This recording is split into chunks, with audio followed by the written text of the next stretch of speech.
Kams audio son. You burn the swine when no want you shine. The tree of life, them no want you climb, cause them heart no kind.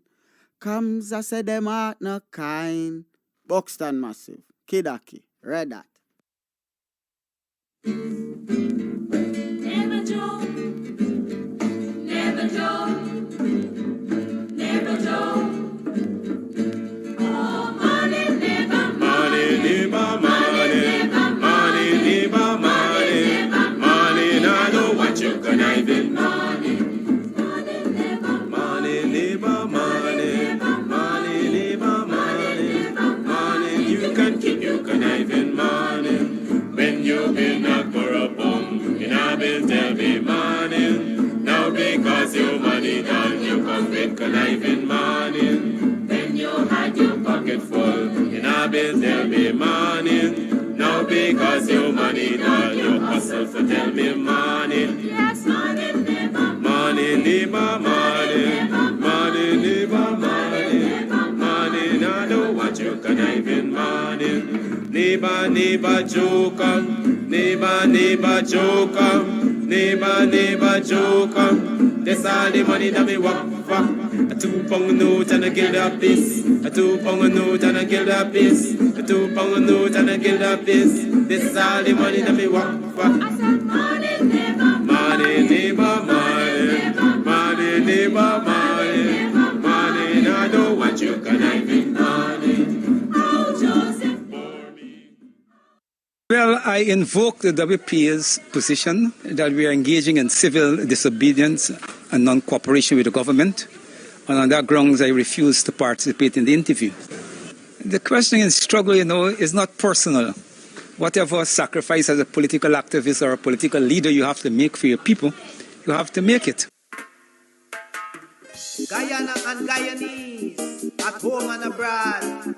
Tune in to Guyanese Morning Time, hosted by Kadaki Amsterdam, where the sun always shines. Guyanese Morning Time, the people call it Guyanese Morning Time. Rhythm, Guyanese Morning Time. Intelligence and knowledge run the front line. We go again, Guyanese Morning Time. The people call it Guyanese Morning Time. Rhythm, Guyanese Morning Time. Intelligence and knowledge run the front line. We go again. We rise up early morning watching Kams TV, where wisdom and knowledge, yes, it is the key. Exposing corruptions over land and sea, where the wicked politicians they try to trick me. Guyana is a land for everybody. With 6 races should live in harmony. Is one set of people getting aisle money. Is one set of people doing the thievery. Beep. Guyanese Morning Time. Intelligence and knowledge run the front line. We go again, Guyanese Morning Time. The people calling Guyanese Morning Time. Rhythm, Guyanese Morning Time. Intelligence and knowledge run the front line. We go again. This is a program that you all can see. Sharing your views and your integrity. Like it, comment and share it all around. Pass it to your neighbor, safe and sound. A sad situation going on in this town. The voice of the people is getting trampled down. Out of the mouths of babes and sucklings, which has ordained me to sing. I sing Guyanese Morning Time. The people calling Guyanese Morning Time. Rhythm, Guyanese Morning Time. Intelligence and knowledge run the front line. We go again, Guyanese Morning Time. The people calling Guyanese Morning Time. Rhythm, Guyanese Morning Time. Intelligence and knowledge run the front line. We go again, fooling the people. You promoting evil. Stop lying to the people. You are a part of the cycle. Stop fooling people. You're promoting evil. Stop Stop lying to the people. You are a part of the cycle. I say, Guyanese morning time. The people calling Guyanese morning time. Rhythm, Guyanese morning time. Intelligence and knowledge run the front line. We go again, Guyanese morning time. The people calling Guyanese morning time. Rhythm, Guyanese morning time. Intelligence and knowledge run the front line. We go again. They got Breakford, Bork and Mark Benchcop. David Hines and Kadaki Amsterdam. Sherrod Duncan, Nigel London. Normal Brown and Gavin Matthews. Big up Paslow Port People Governor.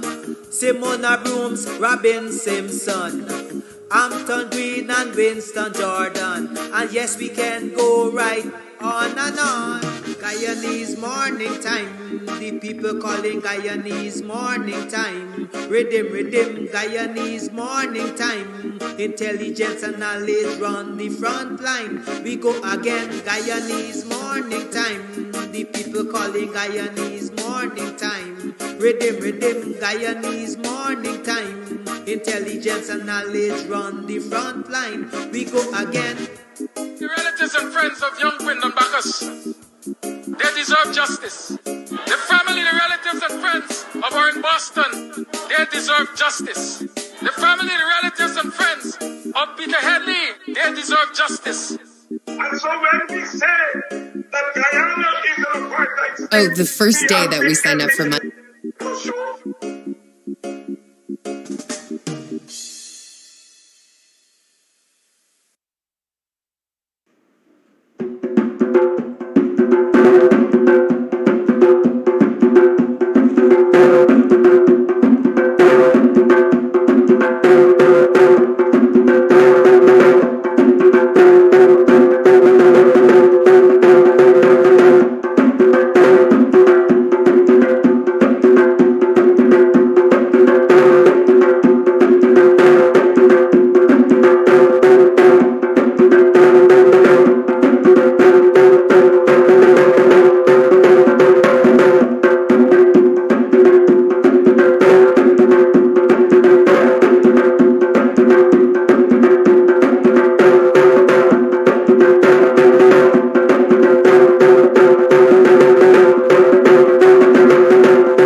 Morning, welcome to the program. Listen, it's Friday. Let's put the likes of Randy Singh and all these early morning crosses that they're on this program talking crap already. I cuss people on Friday. I'll tell them about their mother.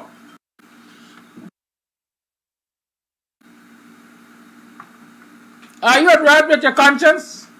Do you still believe that you've done the right thing by taking the money from the PPP? You know, they got some politicians telling you take the money is your money.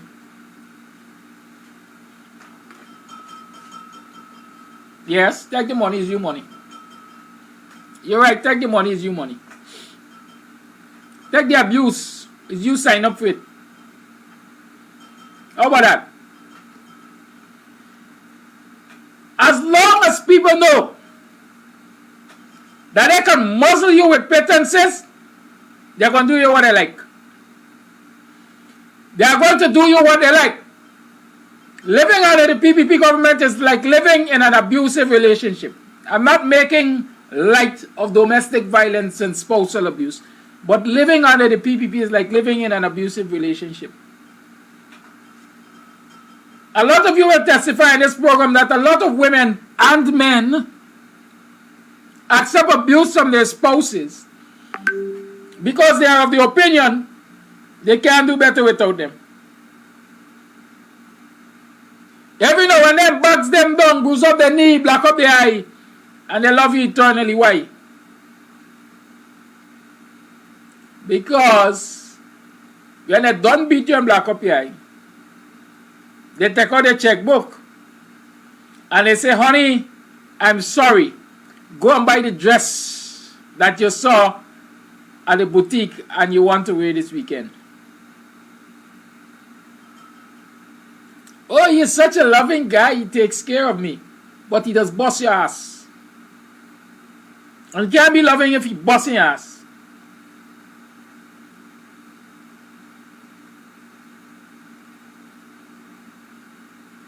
He cuss you out. Tell you to beg and stop it. You're black and ugly. He didn't know who he picked you up for. Should have left you like a punish. You're your low mentality self. You're good for nothing. And then he comes home and he brings you fast food and wine. And oh, he's such a loving guy. He knows my favorite things.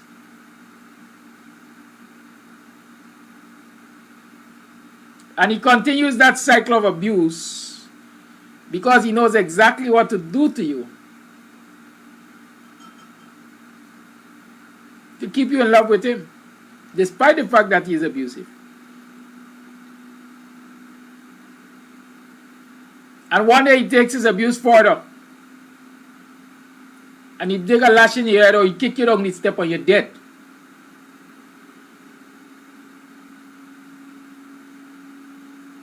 And then it's when all the people who you were telling that he is such a loving guy realize that he really didn't love you. He was an abuser. He was a controller. Control freak according to Ramjatan. Control freakism. He knew exactly what to keep your mouth shut with. And that is what people are living on in this country, especially Afro-Guyanese. The PPP know to keep your mouth shut.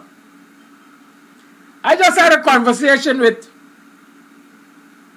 a young man, let me say, who has been in business since I was a boy. Well, since before the coalition came to power. I've seen other people in the same business like him succeed to the extent of acquiring machinery and so on and so forth.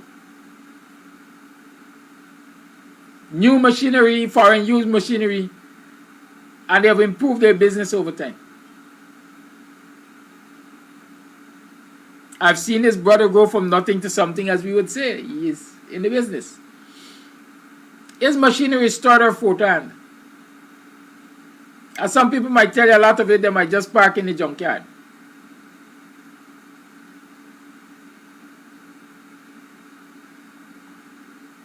Not to say he hasn't been making money. But this same brother will come to me and tell me coalition had to lose because they ain't giving people start. The PPP now giving $250,000 start. Present a business registration, they give $250,000. You ain't got no registration, they're going to get $100,000. And this is what my black brothers are bigging up in Buxton and elsewhere. But they don't even have the common sense. Oh God, common sense is so common. To recognize that when they get in the $250,000 start and $100,000 start, right over at Arendelle, there are people getting $250,000 every week, every month, every year, every day. From the same people who giving them $250,000 start. They fail to realize that while they're getting $250,000 start, there are people right over at Annandale who getting $25 million contracts. And they're bigging up. The PPP knows exactly how to shut up their mouth by giving them small things. Small things for small mentality people.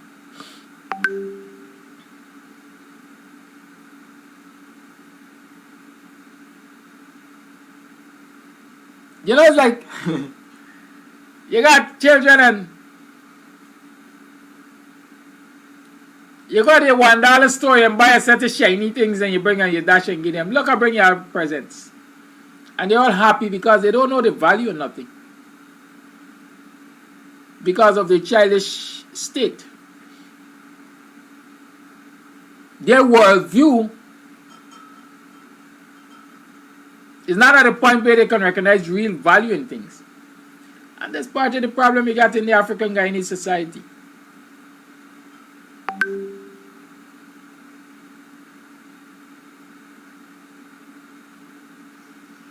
The same people talking about start. I remember some other booms came to Buxton and sat at street corner with some of them and talked with them. I'm sure she made offers to them for training, etc. I don't know any of them took them up.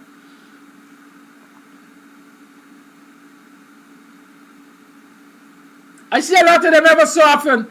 And this is one of the things that aggravates me any part of the country I go and I see it. Black people putting drinks case with cardboard box on the road and begging people to make a contribution. Damn near in Buxton. And these very people doing it, singing the songs of the PPP, they get in a start. I'm making that reference so you understand the mentality of the people. The low mentality.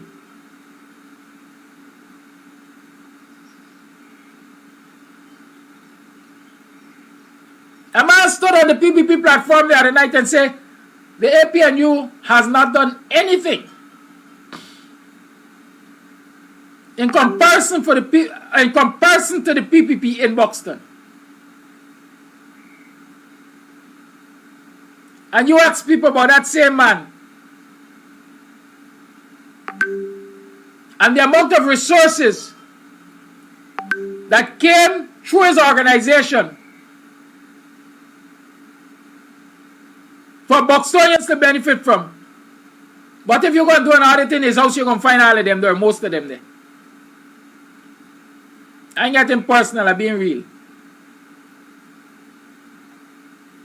These are people who have been profiting off the backs of citizens through their organizations.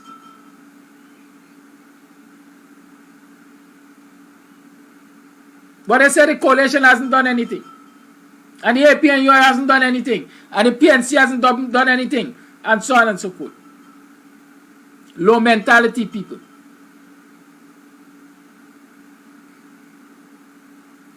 Low mentality people.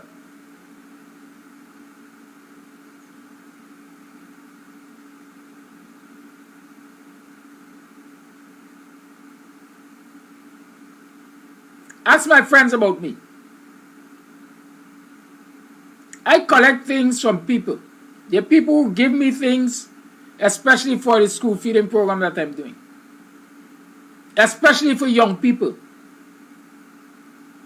And you go to any of my nieces and nephews and ask them, "Yeah, uncle, has get anything from these things?"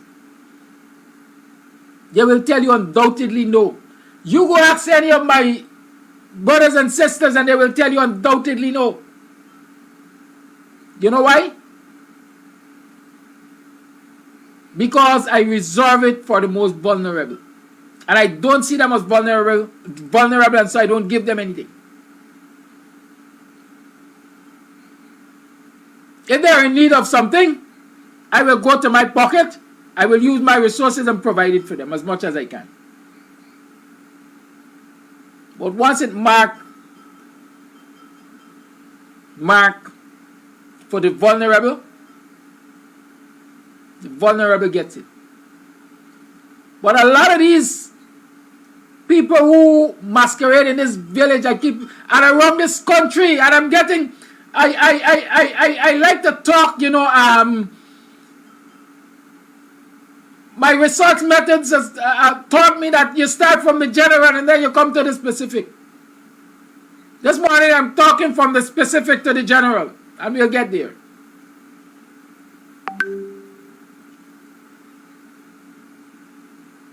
There are too many people masquerading in African Guyanese communities and in this country as having the interest of African Guyanese and citizens in this country at heart, where the only thing they're concerned about is enriching themselves.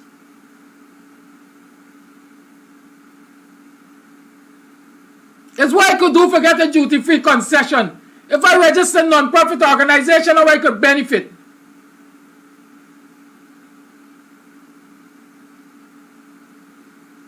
It's how I could profit off of these young people. I'm going to get them, I'm going to get them a little bit for sure that they're getting. But what am I getting?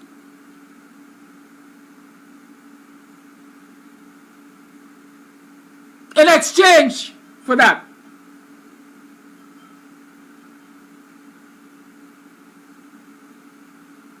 You ask the people in the village to do an audit on all of these masqueraders, and you're going to find out where they stand.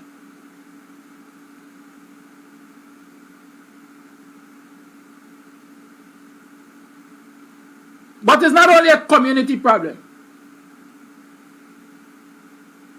I'm blocking no troll. The trolls come here for an education too. I'm blocking no troll. And if I've said it for years and I'm going to say it once more.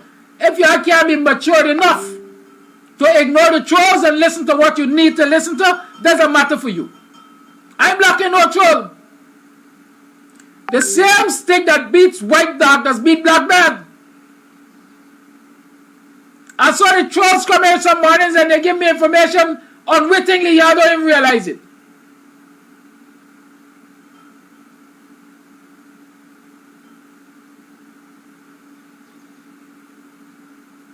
Right? When I block a troll, it's because I really think that they're overdoing it. And I ain't thin skinned. I am not thin skinned. So if you want to be thin skinned and follow him up, yeah, try with that. It's Free Talk Friday. So I don't talk my mind on Fridays. There are too many people masquerading as having your interests at heart. And a lot of you are falling into that trap. Because, like the abused spouse, they know to shut your mouth. There was a time in Yaga. Oh, I told you your politicians that still they take the money is your own. Take the money is your own. It might be yours. But it is now tainted. It is now tainted. The good book tells us that we must not partake in things that are offered up to what? False gods, right?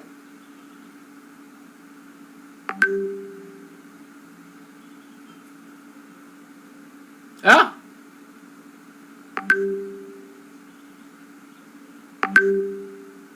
It's your money, but it is now tainted. What is it tainted with? It's your money, but it's tainted. Bad governance. Corruption. Discrimination. But take the money because you own.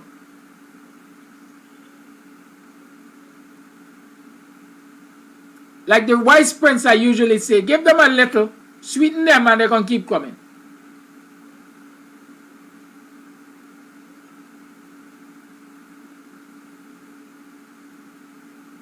You understand that?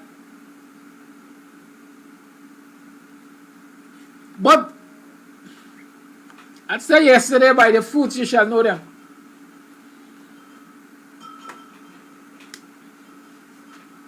By your fruits you shall. And a lot of the leaders still going to get matched this morning. Even those who I'm close to going to be offended.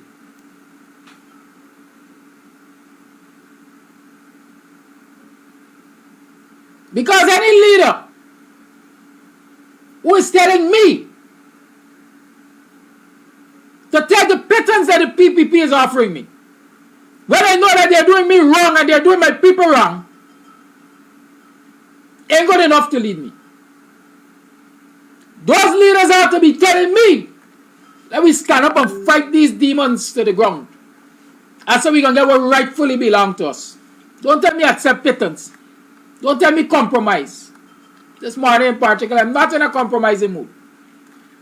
Compromise got long-reaching effects. I explained to you the spousal abuse situation. It's compromise. He loving, he got a roof over my head. If I leave this man, is where I gonna live. He don't black up me and he gonna bring French fries to me. He loving. I'm compromising all the time because what? I see myself as getting a benefit through all of the abuse, and then eventually time comes when I'm dead. That is the long-reaching impact of compromise. And so when we keep telling our people, check the pittances, we money, but you know what to do. The question is whether or not we're going to live to do what we got to do. The big man said yesterday, I think he said he was 63 or 68 or something. The big man said, by the time we are finished educating black people, there will be no more black people. So by the time we are finished compromising and taking it because it's we own, despite the fact we know it didn't measure right, there will be no more of us to take it when it's going to fix right. But we ain't seeing the line of reasoning. Take it as we own. Take a little bit. Half a lot better than no bread. The crumbs are better than the old bread. This impression you give us? A lot of the leaders are telling us these things because they're comfortable. They're comfortable.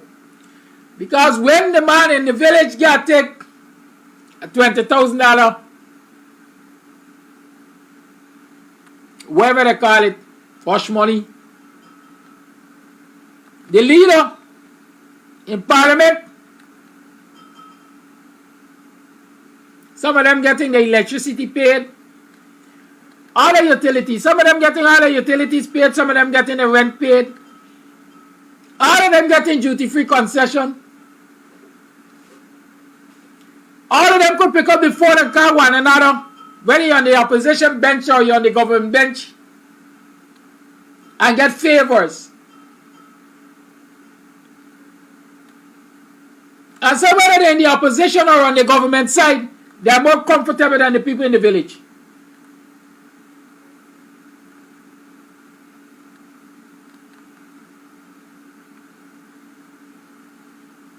They're more comfortable.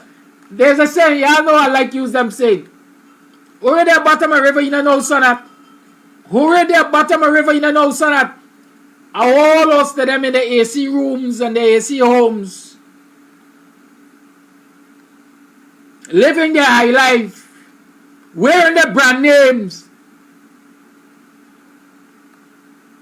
and can't really associate with the struggles of the people on whose shoulder they stand to get to the high life.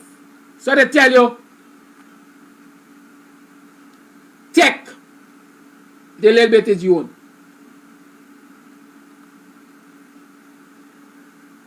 Take the little bit is your own. But even while they're telling you take the little bit is your own, they're digging up and fighting up and scratching up to get more.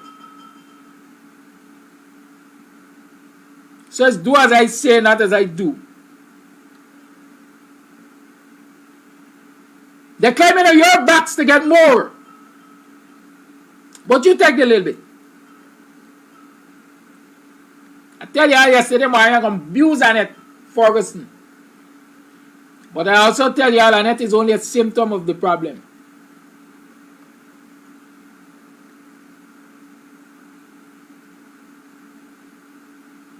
And I know y'all anxious to hear me abuse Annette. But Annette is only a symptom of the problem. And I'm going to tell you what's Annette's problem. She's too trusting. In the village, we might say she's naive. Oh, you going to go sit down with a father? I don't care how much friend he is. How long we have been friends? How will you go and sit with a father of a PPP candidate and have an open and frank discussion with him about your political party? Then sensible. What you are doing is giving him ammunition to give to his son to shoot you down. And so you have a video there with Annette saying, I have been PNC for all of my life and I will remain PNC because I'm going to be the leader forever. There's a video out there. That was recorded from that conversation with the father of that PPP candidate. How can we be so naive? The friend of my enemy is my enemy. And so the father of a PPP candidate is a PPP. I said, I have no apologies to make. I don't care how much PPP tell me. So long as you live in my house. I don't care how much adult you call yourself. Because if you're an adult, you're going to go at your own house. Don't come at me. You live by the rules in my house. And if I'm supportive of the PNC, you can't be openly supportive of the PPP in my house. Go get your own house and fly your PPP flag. Because if I allow you to fly a PPP flag at my house, I'm giving you support critically or otherwise. And so if I see anybody behaving like that, I have to know how to conduct my business with them.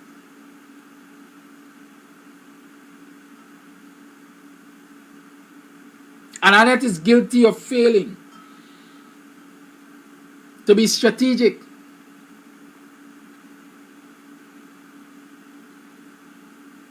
But the failure to be strategic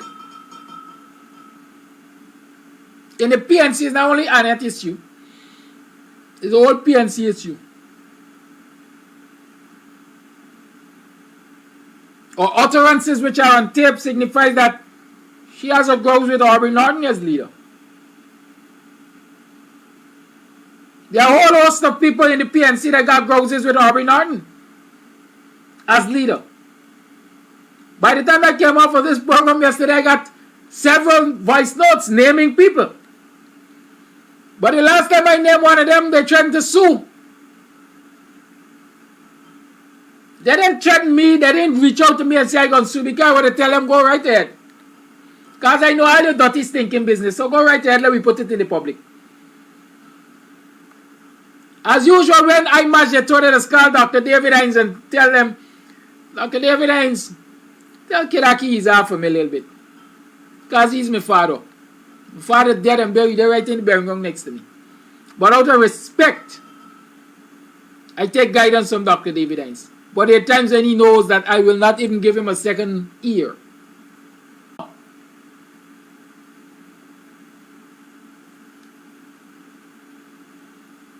It's a list of them that you know. Because they've been openly confrontational and unsupportive of Aubrey Norton.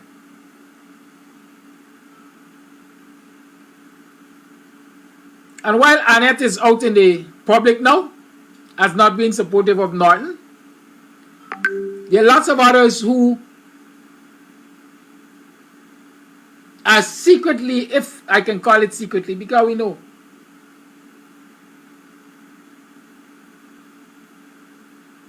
that are not in support of Aubrey Norton. They got some Johnny come lately. I calling them for what other people don't want to call them. They got some Johnny come lately.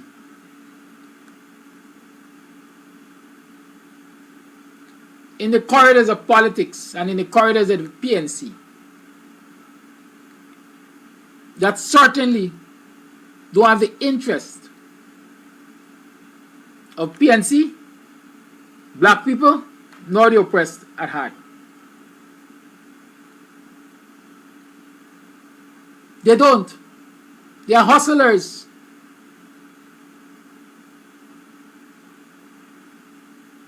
And because of their hustling mentality, they are comfortable with watching the masses suffer because they don't like Aubrey. Aubrey and I are not friends. A lot of people think that Aubrey and I are friends. Aubrey and I are not friends. We are mere acquaintances. I can't tell you a whole lot about Aubrey. Except from the outside looking in. I saw him in the days of height,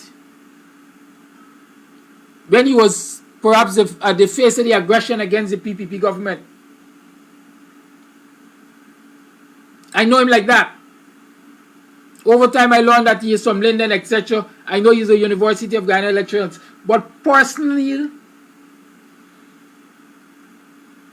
we're not personal friends. We're not, like I said, we're not even friends as far as I'm concerned. We're acquaintances. If I've sat around the political table with Aubrey Norton 10 times, it's a lot. I'm sure the number of times I sat around a political table with Aubrey Norton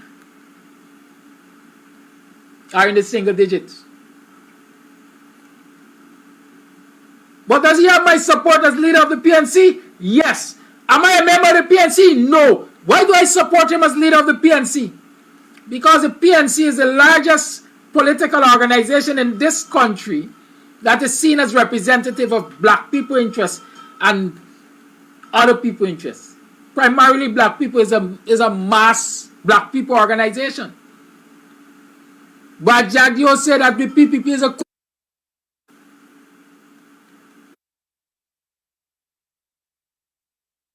black people. First and foremost, there's a lack of unity. And if the house is divided, it doesn't have the strength to represent the children of the home. The PNC has the strength to represent black people right now because the house is divided.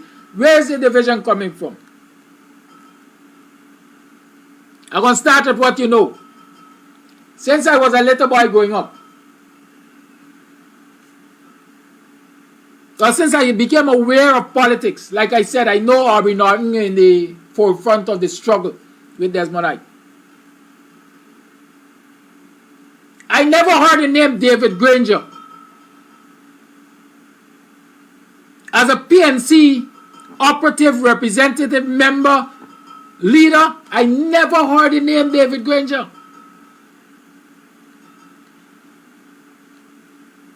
I never heard the name Joseph Harmon. I never heard the name West, whatever West he is. I never heard the name Bess. And I can go down that list and call a whole host of people who I see as newcomers to the PNC. When the table was set for the PNC to find itself back in power through the coalition, APNU. And so these are a set of people who came in after the hard work of the likes of Aubrey Norton and benefited from it, got power, got benefits, put themselves in positions of influence.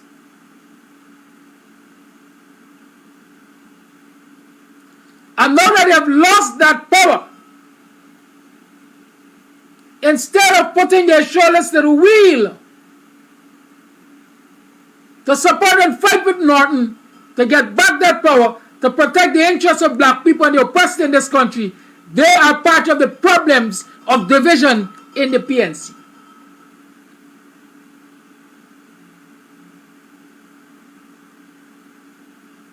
Since as a little boy growing up, I know Van West Charles is Bonham's son-in-law. But once Bonham was dead, and the PNC was out of power, Van West Charles was out of this country.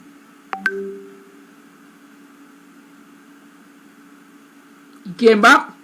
When did he come back? Y'all check the annals of history. When did he come back?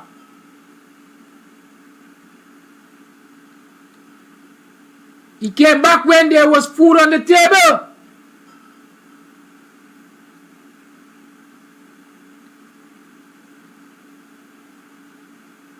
He came back when there was food on the table. He joined the band of beneficiaries when it was easy going.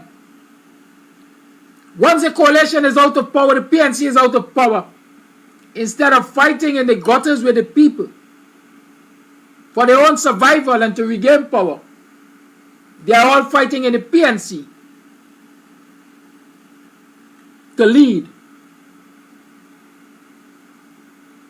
They're creating divisions. So I don't know what they're going to lead. In the meantime, the people are suffering. And none of them is paying attention to the sufferings of the people and saying, you know what? We have to stop this infighting. We have to unite the party so that we can represent our people. Why they don't have an interest in that? Because they really don't care about the people. All their interest is to climb on the backs of the people, to be in positions of influence and power, and to enrich and empower themselves, and to hell was the people.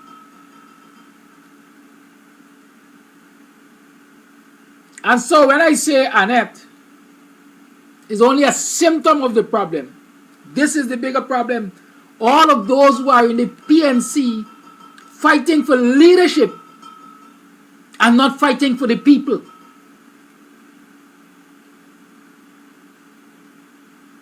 Black people, what you going to do? I can't tell you what to do. I can't tell you what to do. I can tell you the WP has always been consistently fighting on the side of the people. But you know one of the things I know? Even the people themselves don't know what is good for them because they don't recognize selflessness and sacrifice, and they don't honor it.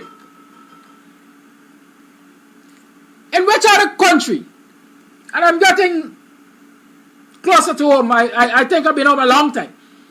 In which other country, the leader of a political party sacrifices his life, loses his life, in the name of fighting for the people, and the next election presents an opportunity to change government and so on, and that political party is not elected to office? The party of Walter Rodney, the Working People's Alliance, should have been the government of Guyana. The first opportunity that presented itself for quote-unquote free and fair elections in this country. Why is it the WP has never been in the corridors of power in terms of the government, leading party in the government? Because Guyanese people have not recognized their sacrifices. David Hines went to jail. Walter Rodney did. Kwame did. I think Ram Summit. A whole host of WPA leaders have died and went to jail. I don't think the PNC has met, well, not even the PNC. I don't think the PPP has quartered the number of leaders or members that went to jail in the interest of Guyanese. Fighting the political fight.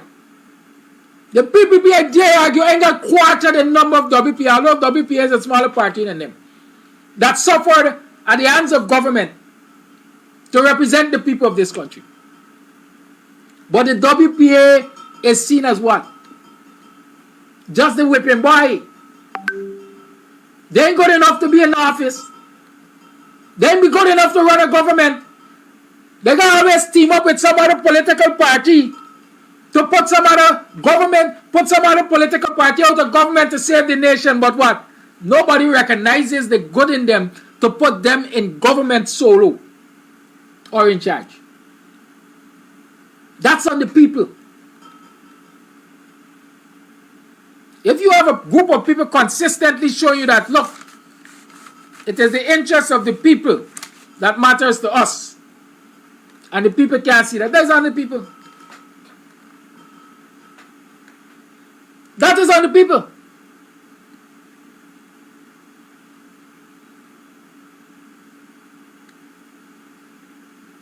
I love a man's Walton Dizzy. She's a beautiful black sister. She's eloquent. She's eloquent.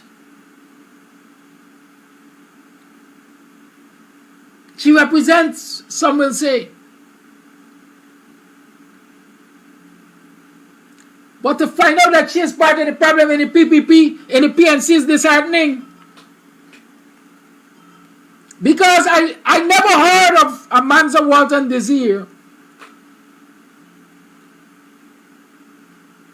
in the corners of the struggle with the PNC prior to 2015 perhaps.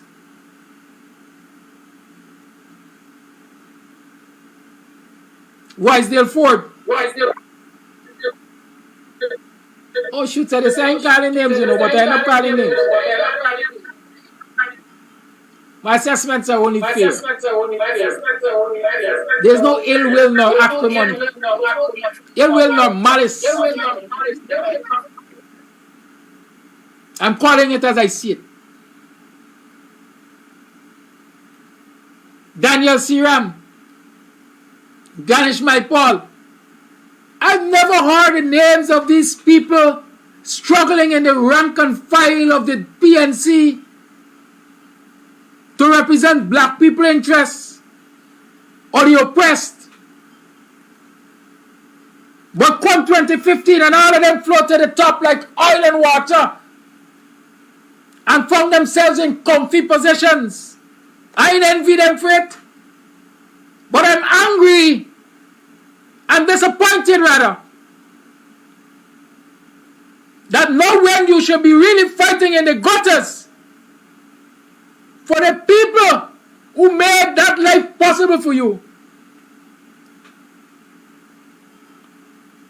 You are fighting in the party, the divided party, and weaken the party and don't represent your people. When are you going to awake and come to the realization that it's not right, it's not good, it's not fair? I tell you something. For all the years I've heard of Harvey Norton, I might be wrong. Some people could keep their closet closed, well closed, tightly closed. I've always seen Aubrey standing firm by the PNC, never jump ship. Quite frankly, I don't think he ever come out and criticize them. He's the only leader in recent time. He might be the only leader in the history of the party that was made leader through an election that nobody complained was a rigged election. So he is a popularly elected leader. And And yet you have these forces in the party that are fighting to replace him, creating chaos in the party and causing black people and the masses to suffer because he's not getting their support. What will it take out of all of these people who are fighting for this division, fighting for the spoils in the party, to say, listen, this man has paid his due, let us give him his one shot. Let us give him his one shot.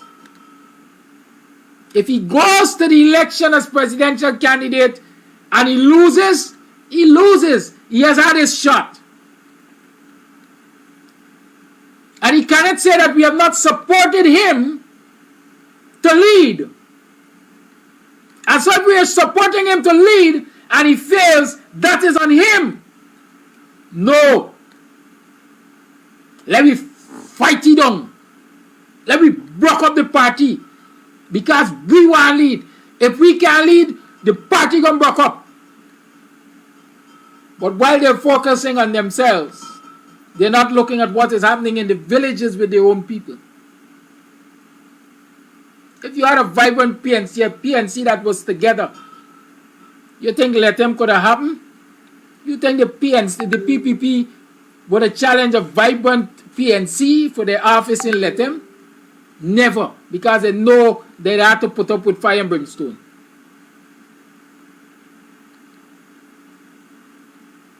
You think with a vibrant PNC, the PPP would have tried gerrymandering the boundaries to reduce the votes of the PNC in their stronghold?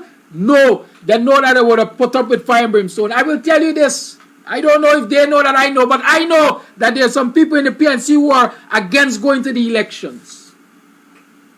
They were prepared to fight to have GECOM get it right. But there was another set of people who were saying, we must go to the elections. And you go right back into the news and look at the utterances of some of these so-called leaders from the PNC, and you're going to see that some are saying we will go to the election, while some are saying we are considering our options. Some are more definitive than others were. And so you know that there was that split in the party, whether to go to the election or fight to get it right. It is a lack of unity that has the party in this position, where they're going to the election, but I am saying it as I see it, it's likely that they will suffer major disaster because the PPP has already rigged it. But these so-called leaders can't recognize the damage that this continuous fight is doing, not only to the party, but to the people that the party represent. Because the party got the energy. It doesn't have the togetherness to fight to represent these people.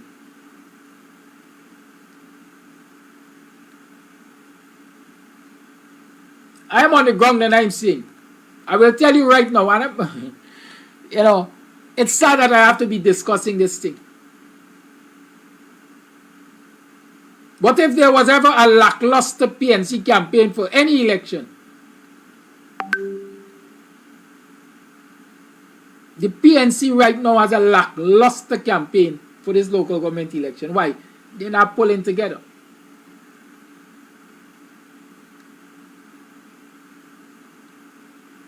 They're not pulling together.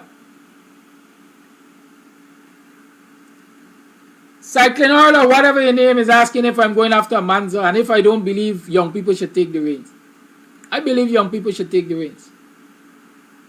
I'm a proponent of young people taking the reins. But I also believe that young people should sit at the feet of the elders. Understand what they're expected to take over. And then hand you the reins. Remember the story of the prodigal son? The father said, this is for you, this is for you. But you will have to wait. Why will you have to wait? Because I want you to have an understanding of what I'm giving you. I want you to have an understanding of the value of what I'm giving you.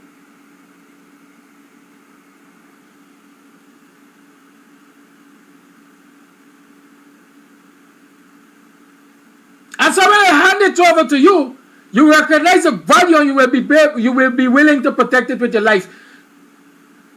The prodigal son said, want my thing now, give it to me now. And he torment the old man until he get the thing.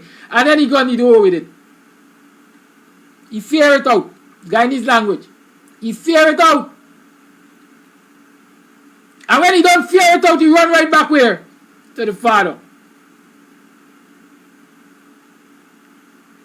The father now got to find a new beginning for him.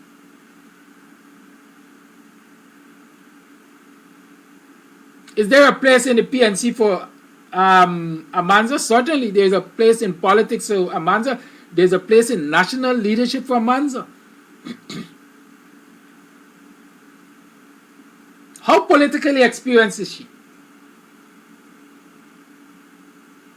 How politically experienced is she?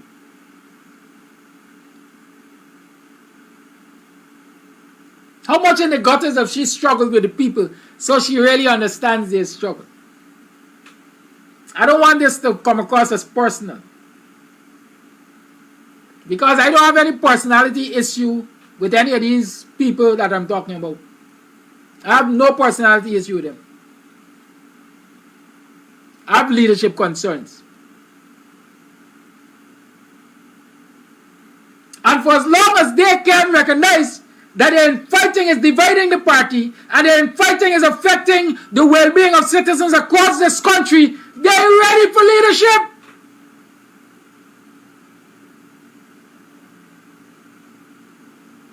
Leadership is, despite I don't agree with what you're doing, we're in the same team, we got to paddle together, because if we don't paddle together, we're going to sink together. And so these people can't understand this in the 11th hour. Can you imagine? Can you imagine? Today is the 2nd of June in the year 2023. There are talks of the PPP pulling a snap election. It therefore means by next year, early next year, mid next year, there can be national elections in this country. And so with 1 year to national elections, I'm calling it like that, with 1 year to national elections, people are still fighting in a political organization for leadership, or they're fighting to unseat the current leader, when they should be utilizing all of their energies and abilities to prepare for that election, to do the best that they can by their people at that election. And you telling me they're ready for leadership? I'm a mouth slip, but really and truly, that is what they might be ready for, leadership.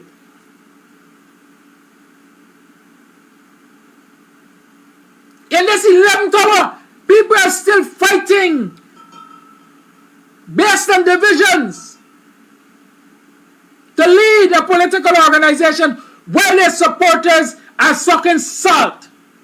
And while their supporters are sucking salt and their opposition is coming and put grains of sugar in the supporters' mouth and luring them come, they got more where this coming from. They can't see that. If they can't see that, there ain't no leader.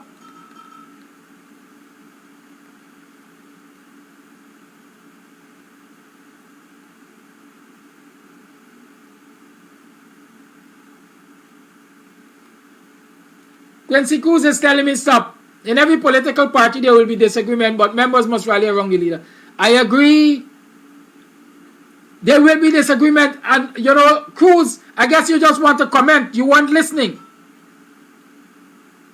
Because note I said, leadership is, despite we have our differences, we are in the same boat, and therefore we got to paddle together or we gonna sink together. Let me put it how you understand it. There will be disagreement, but there must be rallying around leadership. And like it or lump it, Aubrey represents the leader or the leadership of the party right now.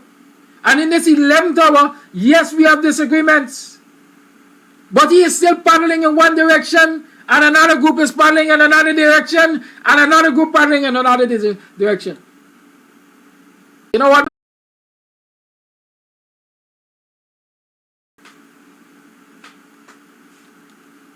So because y'all want to fight, we going back our tree, you have to fight.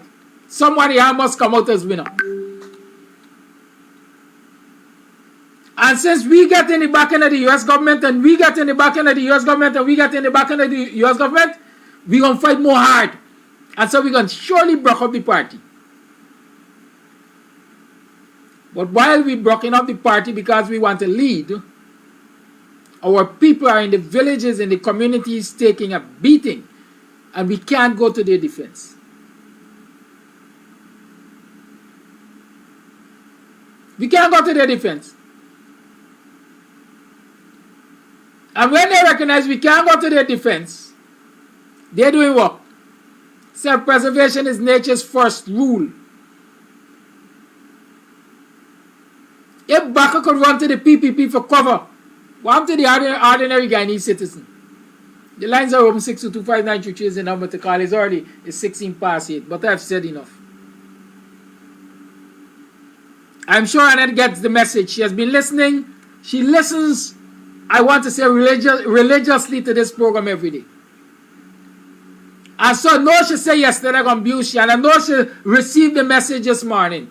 And she could feel free to come and to call and talk she mind. I haven't got no problem with her. Any of them that I mentioned could call and talk their mind, because I just talk my mind.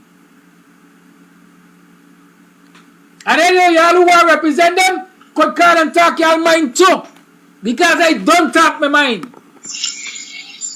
And let me make it clear. Let me give you the disclaimer. I'm not representing WPA on this program. I'm a WPA member. But when I do host this program, I host it in my name. Call your life. Good morning. Morning. See that last point you said there about three factions? It's a movie, Assassin Club. And Assassin Club stated exactly what you stated. Five guys were there to assassinate 5 Secret Service agents, right? And all 5 ain't know that each one of them got to be assassinating each one of them to cause mayhem. Yep. It's exactly what's going on. Number 2, there's a leader and I've mentioned his name on this program before, Natantan Lax. He's a 37-year-old leader who is the head of Soweto Parliament, which governs over 4 million Sowetans in South Africa. And he was asked a question, are you ready to run for political office in this country? The man said, no, I am not ready to run for political office. Me and my group, we are not experienced when it comes to politics. We don't know how to run a Ministry of Education, a Ministry of Finance, etc., etc. Right? That is what he said. He said, but we are going as a community into elections, right? And there is where we're going to put our foot forward to help the people. He said, but he told his people not to vote for him, vote for their children. And that's a man who is selfless. And we ain't got them leaders saying, we ain't got them leaders on the opposite side. And that's a sad, sad, sad situation. You're going to continue to fight when your enemy remain one. You're going to form factions and your enemy remain one. Fight your people are suffering. That is wrong. Totally, totally, totally wrong.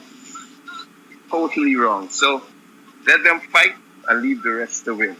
That's my take. Thank you for your call. I'll let tell you something. You got it wrong. They got selfless leaders in this country. They got selfless people. No, when I say so, the selfless on the set that is fighting. I mean, like Dr. Hines. Have a good day. You. The lines are open. 625. You know, we got a strange way of doing things in this. We always talk about lack of leadership, but you see leaders.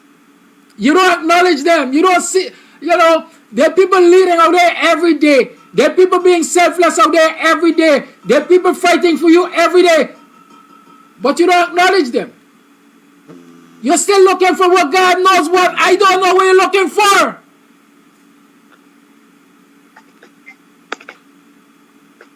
Walter Rodney lost his life fighting for people in this country. The likes of Ruben Narang, David Hines, and a whole host, Moses Bagwan, a whole host of his comrades. They could have cut and run. They stay and they fight us are still fighting. But people ain't see a leadership that is selfless.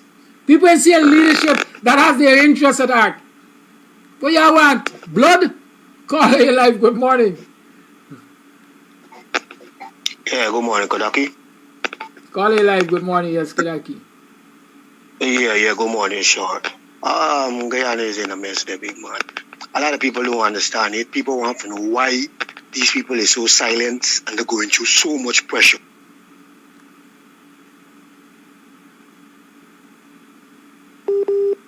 For low-life agents that they're amongst these poor people, threatening them. Them same ones where they're giving them contract for build roads and they don't even know for build a little fountain. Them same ones they're threatening the small man up there. That if they only open them out, the whole family will die. And this is the reason why people going to bed hungry. But they say, you know what? No, in Guyana we belly is full, we store away food. Just because they're afraid to say a word. You see? Because the PPP agents are living amongst them. The own neighbors them fighting to say a word to the next neighbor because they don't know if they're going back and try the name to think. Even taxi driver, PPP paying for work, just play a game, walk in taxi for a year, what you got to say about the PPP, get your information and they're coming after you. It's a serious thing in Guyana right there. And the only people that I think could able to bring the country out here, I want your advice. What do you think about Timothy Jonas and David Eyes linking up together? Them is the only two people I see could able to stand up and deal with certain situation. The PNC is nothing but garbage. Who is Timothy Jonas? Pardon me? Who is Timothy Jonas? He from Anuk, but I understand they're part of the PPP, but he only did it because a certain situation as how I look at it. He really for cut from them. Because he's seen as a different PPP, the more vicious than when they went for the 23 years. The more very vicious. And they really for... Morning, neighbor, morning, neighbor, morning. Morning, I am morning. Welcome to another program of Guyanese Morning Time. Oh Lord, oh yeah. It is 18 minutes past the 7 o'clock hour. It is the 5th day of June in the year 2023. Welcome to the program. How was your weekend? I hope you had a good weekend. I hope you had a productive weekend. I hope you used Saturday and Sunday to make some extra money.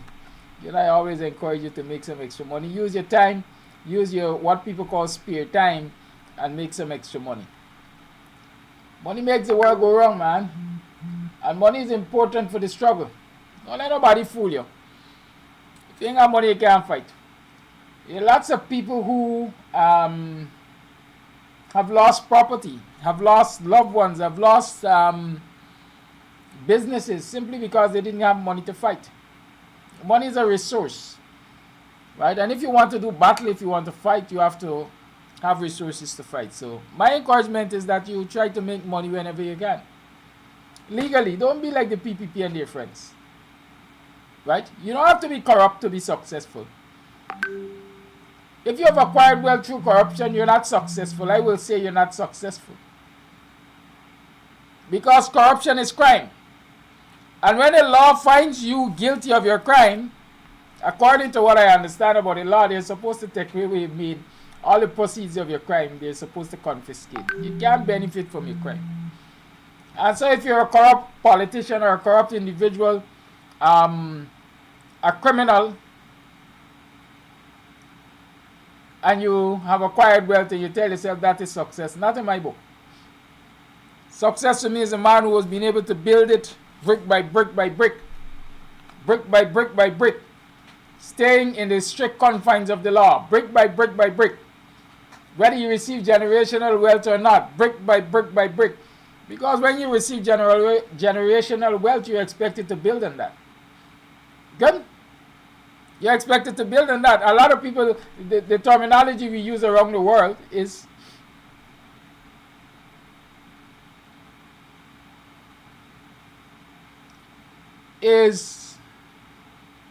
people born with gold spoon and silver spoon in their mouth. Right? A lot of us are born with gold spoon and silver spoon in our mouth, and like the prodigal son, we go and fear it out, we squander it. And so we can't achieve success. In fact, we have destroyed the foundation that somebody has left us for success. While there are others who weren't born with silver spoon and gold spoon in their mouth, but they work from the bottom up. Starting from the bottom, now we here. And they work consistently to get to the top. And so they have more respect. They have more value for that which they have, because they know it's blood, sweat, and tears went into it.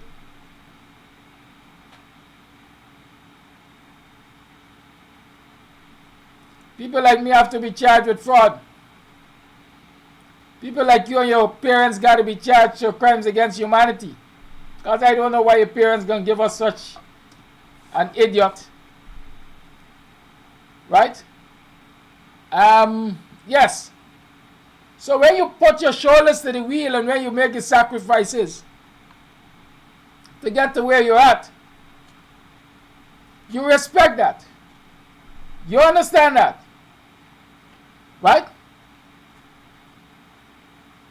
And so it's not a gift that you have received and therefore you don't know the value of it. You don't know the labor that went into it. You don't know the strugglation, as we like to say. And that's a problem with a lot of us in this society. A lot of us just receive gifts. We come and we receive villages from the ancestors. We come and we receive businesses from the ancestors. We come and we receive political office from the ancestors. Because they all made sacrifices so that we can enjoy the fruits of their labor. But do we treasure the fruits of their labor? Do we? We take it for granted. The right to vote.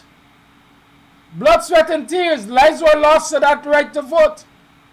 But many of us take it for granted. Our young people are about the place saying, me voting. If I vote, I still got to work.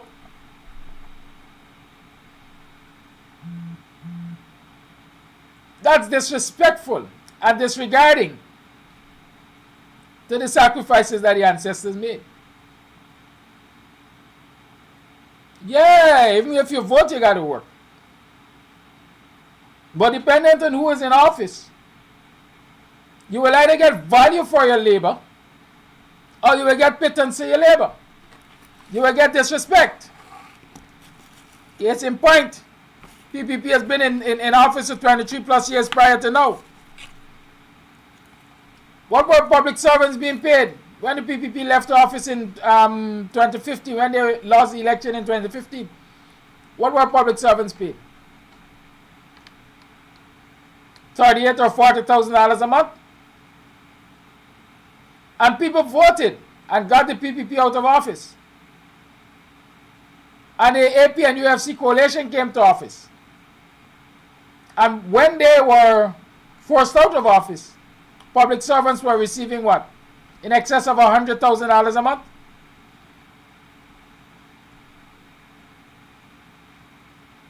So public servants' salaries were doubled by the time the AP and UFC left office. Because people voted for a change in government. And so you see, when you vote, and you vote for the right sets of people, your labor becomes more valuable. Or you get more value for your labor. Because people respect that. So our young people and those of you who keep saying, if I vote or don't vote, I still got work. Understand that. That's that. If it's as simple as that, you can't understand it, then I'm sorry for you, I can't help you. You know, we are saying Christ himself can't help some of you. Right? But we have to understand that the sacrifices of our foreparents must not go wasted. They didn't give up hope, and neither should we give up hope.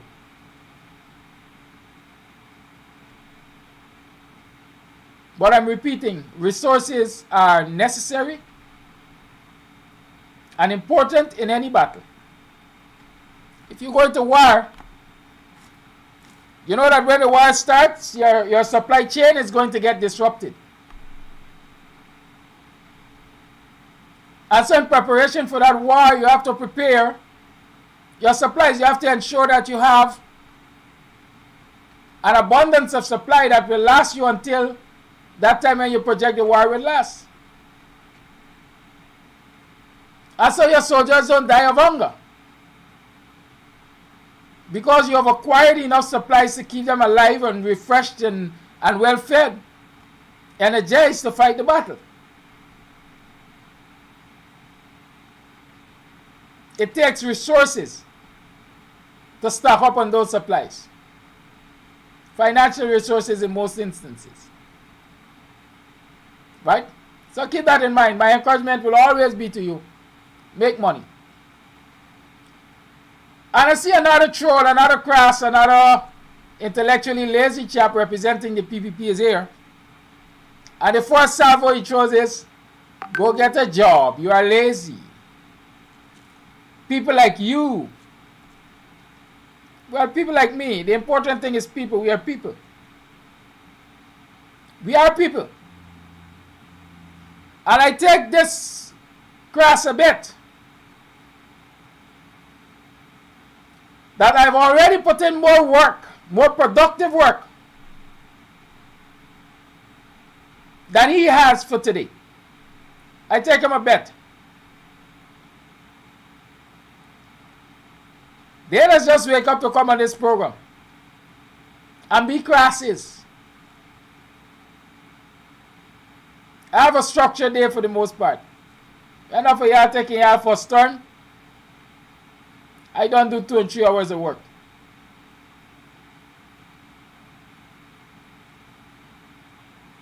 Yeah, the viewers will tell me, Mr. Amsterdam, you mustn't let these people distract you, you mustn't answer them.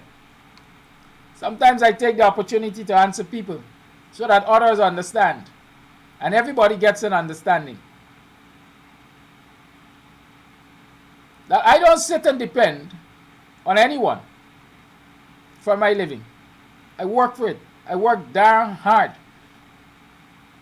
But nothing I can't even see that because y'all don't even know what hard work is. Those who know me know me. Those who have been in this space at least for 24 hours can attest to what I do and how I do it.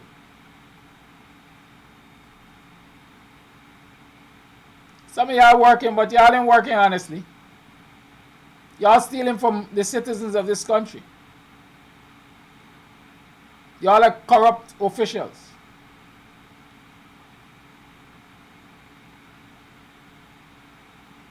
Right? By the sweat of thy brow thou shalt eat bread. The quality of bread you eat is dependent on who paying you for the bread. Nevertheless, let's talk. I'm supposed to have a guest this morning.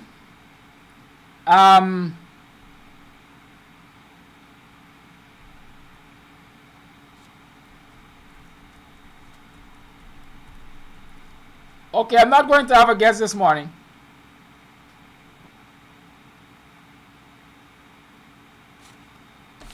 I just saw a message asking to reschedule. Right, and so I'm not going to have a guest this morning, but I was about to say to you, I'm supposed to have a guest this morning because on Kams TV, like I always say, people have the right to reply.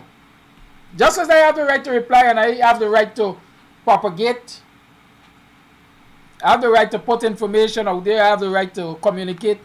People have a right to reply. When things are said about people on this program that they disagree with, they will always have the right to reply. And so I was going to have a guest who wanted to reply to some things that were said on Friday. But let me say this. Following Friday's program, which I just replayed a section of, I got a lot of calls. Well, lots of people called me. Some to chastise me. There's some of you I saw chastising me on the program. I saw some people said I'm being irresponsible, and so on and so forth. Some politicians called me. Some of their names were mentioned. Some of their relationships were mentioned on the program. Some politicians complained about me and so on. But I want to say this because I said it Friday, I'm saying it again. My analysis on this program, or let me be specific, my analysis on Friday's program wasn't because of malice nor ill will. I don't have a bone of hatred for any of these people whose names were called. I don't have a bone of hatred for anybody in the PNC. I have simply acknowledged that the PNC is the largest political party in this country which gets black people support,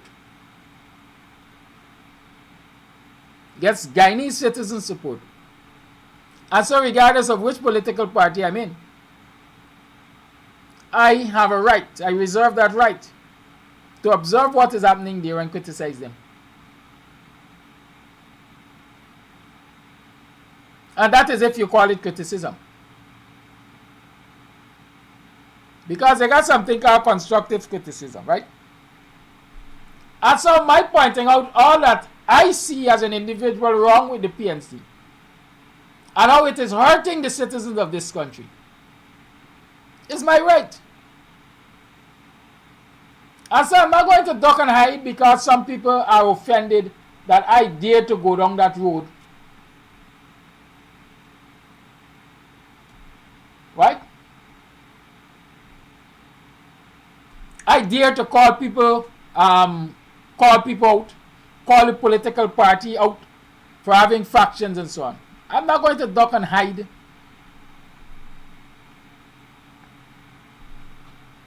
Will not. And so sorry for those people who believe that I will duck and hide or I will withdraw my comments or I will apologize for my comments. I stand by my comments because they are factual. I saw some people, I don't know if they're, you know, they say if you want to be the best, you got to beat the best. If you want to be the best, you have to beat the best. I said I got some people who jump up on social media attempting to beat Mr. Amsterdam, attempting to challenge Mr. Amsterdam for what he has said. I don't play tit for tat. I don't come here for tit for tat. But because people pay attention to what is put out there, and most people, a lot of people are guided by it, it is my duty as an educator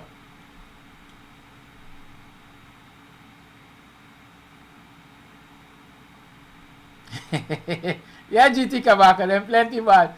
As an educator, to educate. And let me tell you something. Let me throw some stones early. While there is division and infighting in the PNC, or APNU, whichever we want to call it, while there is a lackluster campaign for local government election from the APNU or the PNC, whichever we want to call it, there are supporters of this very political party out there who don't know who their candidates are, constituency candidates and PR candidates for local government elections in many areas across this country. That is what division does. Because the entire APNU is not out there knocking on doors, walking streets, educating voters. They just believe what? They're going to learn by magic who their candidate are, or they should just walk into the messing with the program. You understand the importance of going out there, putting your shoulders to the wheel, and knocking on doors and giving people pertinent information. Set your disagreements in the party aside until after the election. You could go back to that.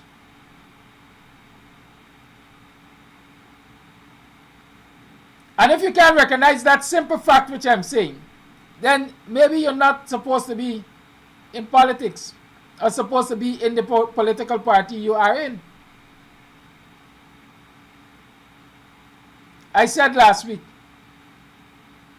leadership is recognizing that we are in the same boat And if we don't paddle together, we are going to sink together, especially when we are coming up against a rapid, like fraudulent local government elections. And the people in APNU have not recognized up until now, at least they have not demonstrated up until now, that they recognize the importance of paddling together. It's as simple as that. I know of local government areas where there are people campaigning for local government office under the APNU banner, but they're practically Lone Rangers. There's no day when all of these candidates in this particular area are coming together and walking together and working together so that people understand who the entire team is. That is what division does. And when you're divided, you make it easier for your opponent side to win you fairly or rob you. And so the faster you can recognize that and fix it, the better the chances you're going to get me to shut my mouth. Because here what happened? When the APNU loses local government elections, whether by rigging or not, and the PPP controls the Buxton Falls NDC, for example, that affects me. Because the quality of service that will be given to Buxton as part of the neighborhood would be mediocre compared to what will be given to Enterprise and the other Indo-Guyanese dominated areas. And so I have a right to talk. I have a right to address the issue. And who vex lose. Moving on. So these people believe that they have to identify Mr. Amsterdam and contradict him, maybe for their share of the viewership. Let me address some of y'all. I've heard some propositions made, and I will address those propositions. Amanza and Ganesh Maipal for leadership of the PNC, leadership of the coalition for the next election. And when I say leadership here, I'm talking about president and prime ministerial candidates. Let me call it as they say. Amanza and Ganesh Maipal for president, not necessarily in that order, and prime ministerial candidates for the APNU for the next elections. That's a sure winner in the eyes of some people. I will say to you that a black Indian combination has been tried already. It has had success up to a point. The rest is history. The last government that was formed by the APNU was David Granger and Moses Nagamotu, African Guyanese, Indo-Guyanese combination. That elections was won. If you want to talk about coalition, it was an African Guyanese, Indo-Guyanese coalition. They were thrown out of government by the treachery of an Indo-Guyanese. Do you really believe? Do you really and sincerely believe that African Guyanese, who make up the majority of the APNU supporters, are going to be willing to take that chance again? Do you believe so? That's point one. Let me address point two. Ganesh Maipal is a relatively newcomer to the PNC and to the APNU. I don't think Ganesh Maipal has 5 years membership with the PNC or the APNU. He has not proven his loyalty, in my mind. Note, in my mind, these are my opinions, I'm entitled to them. He has not proven his loyalty to the APNU for the period of time that he's been there. And let me address that. Not so long ago, there was a big public spat over the leadership of Aubrey Norton. And instead of approaching the leadership and having that issue discussed or resolved within the party, it was made into a public spectacle, where the treasurer was made to resign, made all kinds of allegations and accusations in the public domain, then withdrew his resignation and apologized and asked to be retained as treasurer.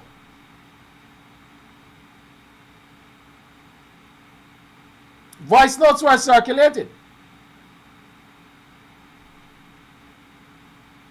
Those voice notes alleged or suggested that Ganesh Maipal, Roysdale Ford, and the treasurer, there might have been a fourth person, all quote-unquote conspired to create this public spectacle.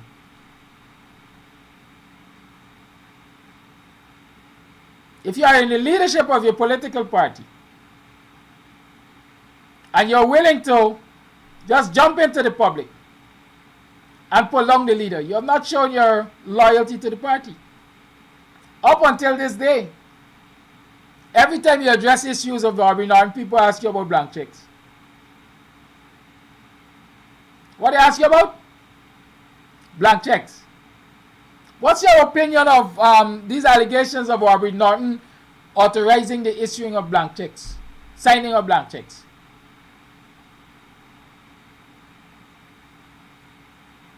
People can read all kinds of things into that.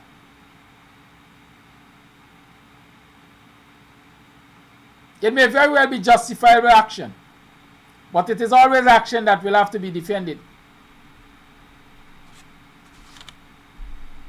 Like the failure to declare immediately the $18 million that was given to the government of Guyana to fight the border case. Every day people ask, what happened to the $18 million signing bonus? Despite time and time it has been explained that that money was used and was intended to be used.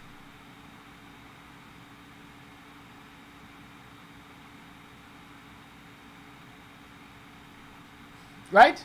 Was intended to be used for fighting the border case. Yes, Rwanda, I have a right to walk in my mind. I don't have to walk in anybody's footsteps. I can create my own. Good? As a Guyanese Maipal in my mind, I've not shown or proved his loyalty to the APNU thus far.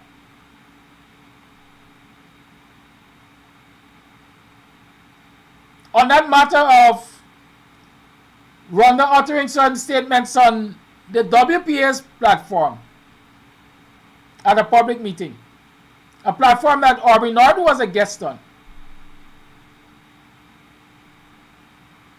Instead of trying to resolve their concerns within the political party, Ganesh Maipal and others who you know were quick to issue statements, public statements, not only condemning Rwanda for her statements, but condemning their leader, and by extension condemning the political party for not rebuking Rwanda. I'm not a member of that political party, mind you. And so I'm not going to say much more. Oh, well, there's a third thing I want to say in relation to Ganesh Maipal. As a relatively newcomer to the PNC, or the APNU, whichever one you want to term it, I personally do not see how Ganesh Maipal is going to overcome the hurdles of ethnicity and long-standing to become either prime ministerial or presidential candidate in the APNU. For the simple fact, I'm a good student of history, I like to take you all back there. For the simple fact that history has shown us that Winston Murray, an Indo-Guyanese, was given, I want to say, all of his life to the PNC, found it difficult to get the blessings of the supporters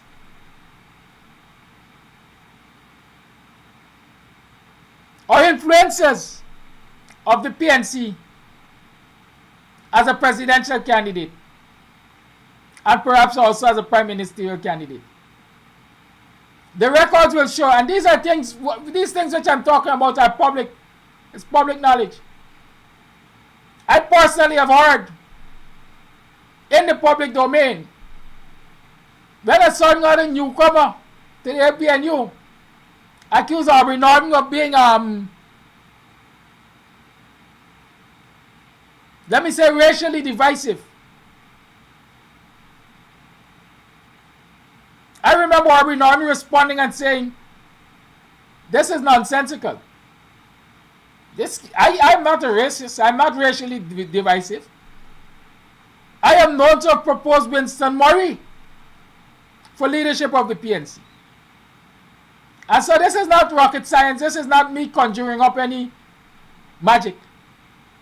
This is out there. This is known.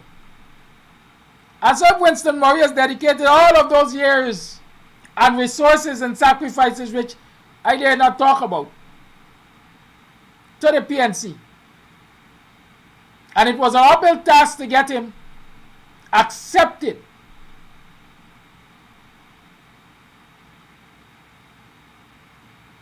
What makes you all think that this newcomer Ganesh Maipal, who has perhaps less than 5 years membership in the PNC, will be given that nod? I was talking about proving loyalty. The very Ganesh Maipal I heard said that it was Aubrey Norton who invited him to become a member of the PNC or the APNU. And that is how he became involved in the APNU PNC politics. If that's a man who invited you, who encouraged you to become a part of the party, and you were quick to pull him down in public, you haven't proven loyalty.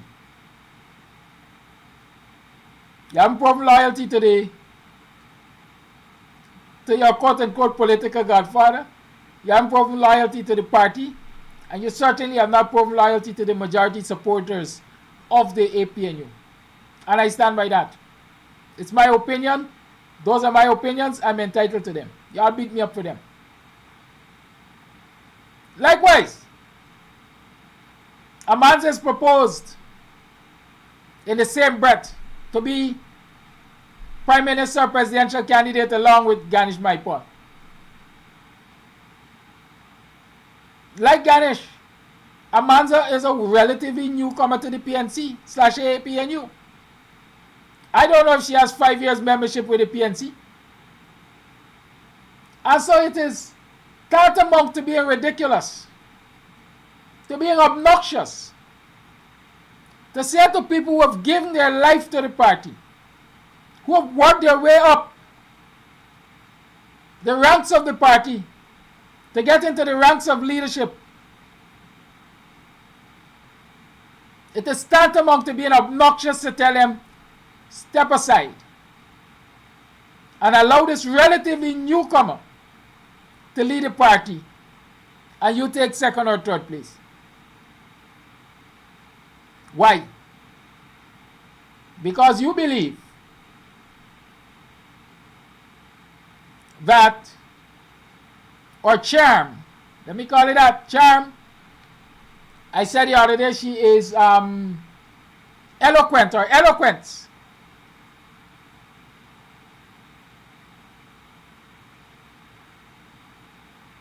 Or gender triumphs all of those years and sacrifice and hard work that other people put in? No. I have no ill will against Amanza. And I did say that She's someone I admire. I think she's eloquent. I used the word this morning, charming. She is not, and I'm saying that in response in particular to one of the commentators who said, Aubrey is gruff.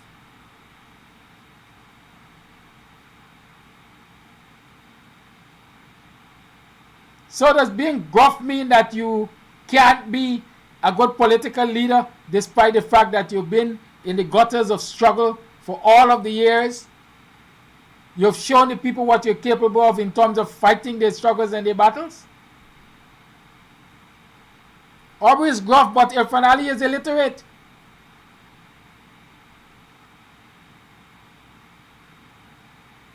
But he is leading.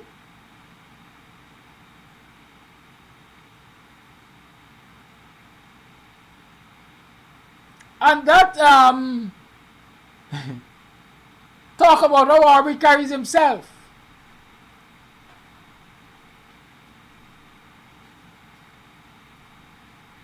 It's just, again, confirming what I said earlier on the very Friday program.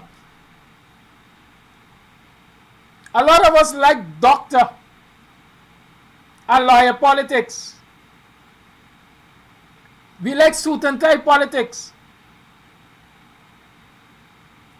Has Aubrey been a good representative of the people over the years without being in suit and tie? Or without being a doctor, without being a lawyer? So why suddenly that's a criteria for him to lead? Why suddenly?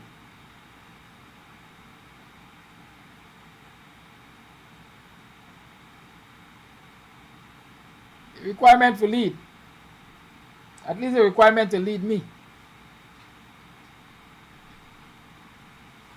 It's to recognize that your people are out there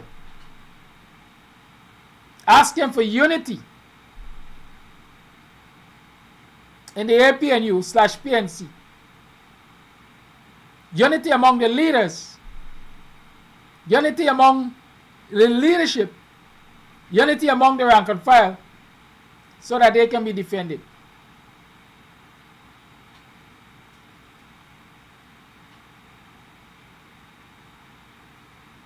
When y'all could recognize that and set aside your differences, even if it is just to this local government election, and paddle in the same direction, I will shut my mouth. For as long as y'all can't do that, I will have reason to talk. And I will talk. Trust me, I will talk. Y'all know I ain't got no fear of talking. Right? Hold the line for me. I need to answer this call. It's important.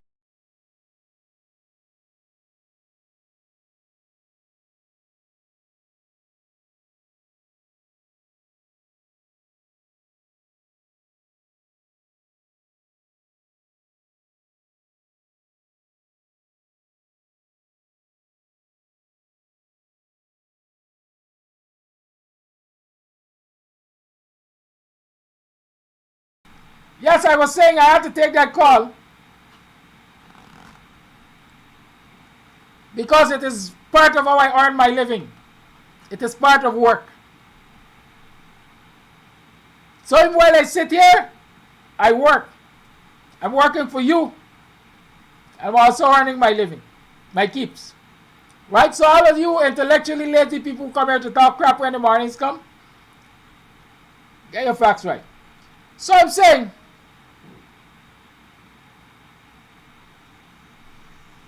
I was asking why we are so quick to outcast newcomers. Wasn't Granger and Armand relatively new? That's why I like when y'all comment. Because you help me to focus some of my thoughts.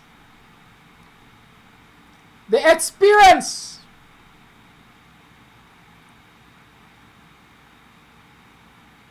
of relatively new Harman and Granger to the PNC/coalition has taught the supporters of the APNU/PNC to distrust newcomers. I'll tell you this. It is my firm belief. It might be one of the best kept secrets or best known secrets out there that the rank and file of the PNC and even the leaders, long-standing leaders of the PNC, resented the way they were treated by Granger and Harmon. They resented it. You go and talk with any long-standing PNC member/leader and they will tell you that they believe that the Granger-Harmon combination cheated them out of opportunities that they rightfully earned by their years of sacrifices in the party.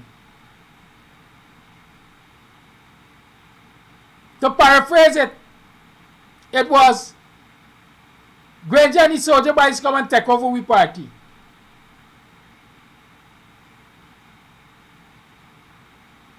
And so there were many fallouts behind the scene. There were many fallouts behind the scene.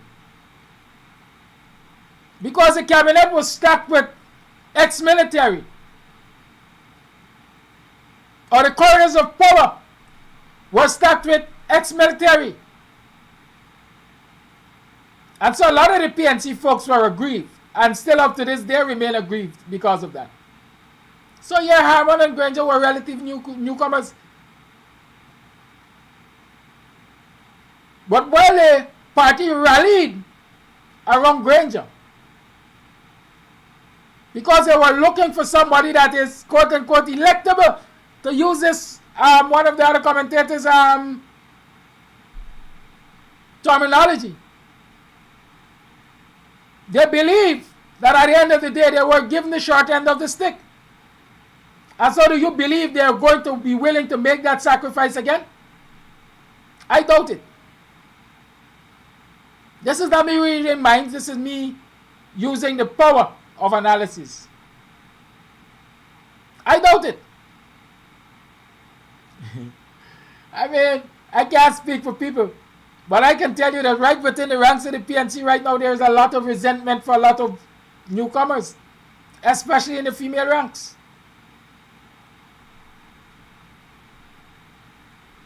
Especially in the female ranks. What makes one electable? The question is, or the statement is, Aubrey Norton is not electable. But Aubrey Norton in modern history of the PNC won the race for leadership with the largest margin any leader has ever won it. And it was an election, it wasn't a selection. So he was electable to leader of the party. What gives you the impression he's not electable to president of the country? If the party were only to combine their forces, set aside their differences, and work together to sell Aubrey Norton as their leader to the nation, I am sure that you might be surprised at what the end result will be. A lot of people thought, for example, in the US, Trump wasn't electable or Biden wasn't electable. A lot of people believe that Obama, as the first black American president, wasn't electable. But the party stood behind them and with them and sold them to the populace. Is that happening in PNC? Is that happening in the APNU? Until that has been tried and it has failed, y'all don't come and tell me crap. Don't come and tell me crap. And let me make the disclaimer. I'm not a custodian of all the knowledge. I perhaps don't have any claim to fame when it comes to politics.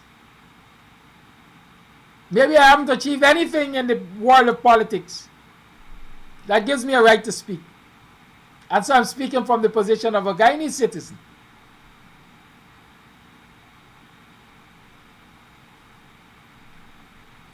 The ex-assurance says he believes I'm going contrary. One time I'm calling for young blood. And next time I'm saying they have to have time spent.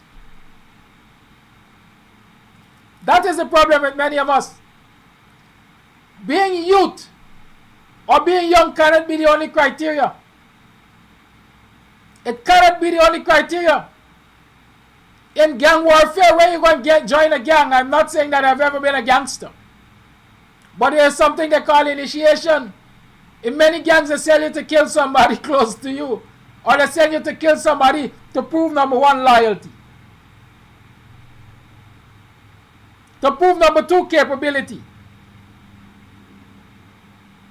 You're not only accepted on the basis that you want to be a gangbanger. You have to prove yourself. And so why in politics the only criteria must be because you're young? If I tell you some things that are happening in this country with young politicians, you all would duck and run. There are young politicians in political parties that are willing to trade party secrets for money, party secrets for favors. And that is why I gave the story of the prodigal son. And I say, like the father said to the prodigal son, you gotta wait. Because in my mind, the father was saying, you have to wait, observe, appreciate what it is I'm going to hand to you, so that you know the value of it, you know the blood, sweat, and tears which went into its creation.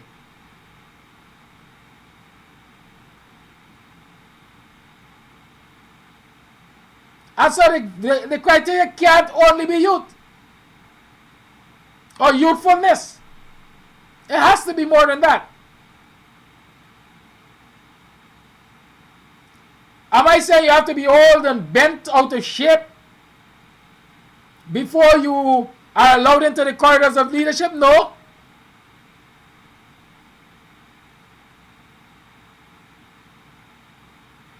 I am saying that you must be willing to spend time learning the system, to spend time understanding what you expected to lead, to spend time understanding what is expected of you when you become a leader.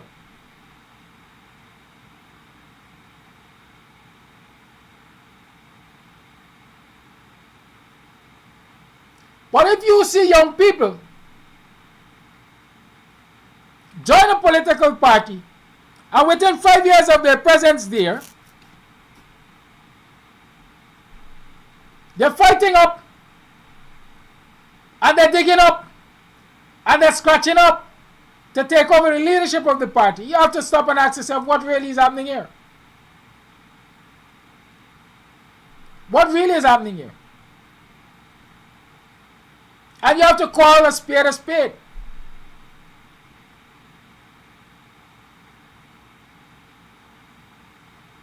It's now 4 minutes past the 8 o'clock hour. I'm ready and willing to open up the lines. Give me a few minutes. Somebody said songs as though I am ready to join the PPP. I will tell you this. I don't see the PPP changing its attitude to African Guyanese, the ordinary ranking citizens of this country, the oppressed of this country, in the rest of my lifetime. And since I don't see them changing that attitude, I don't see myself joining the PPP for the rest of my lifetime.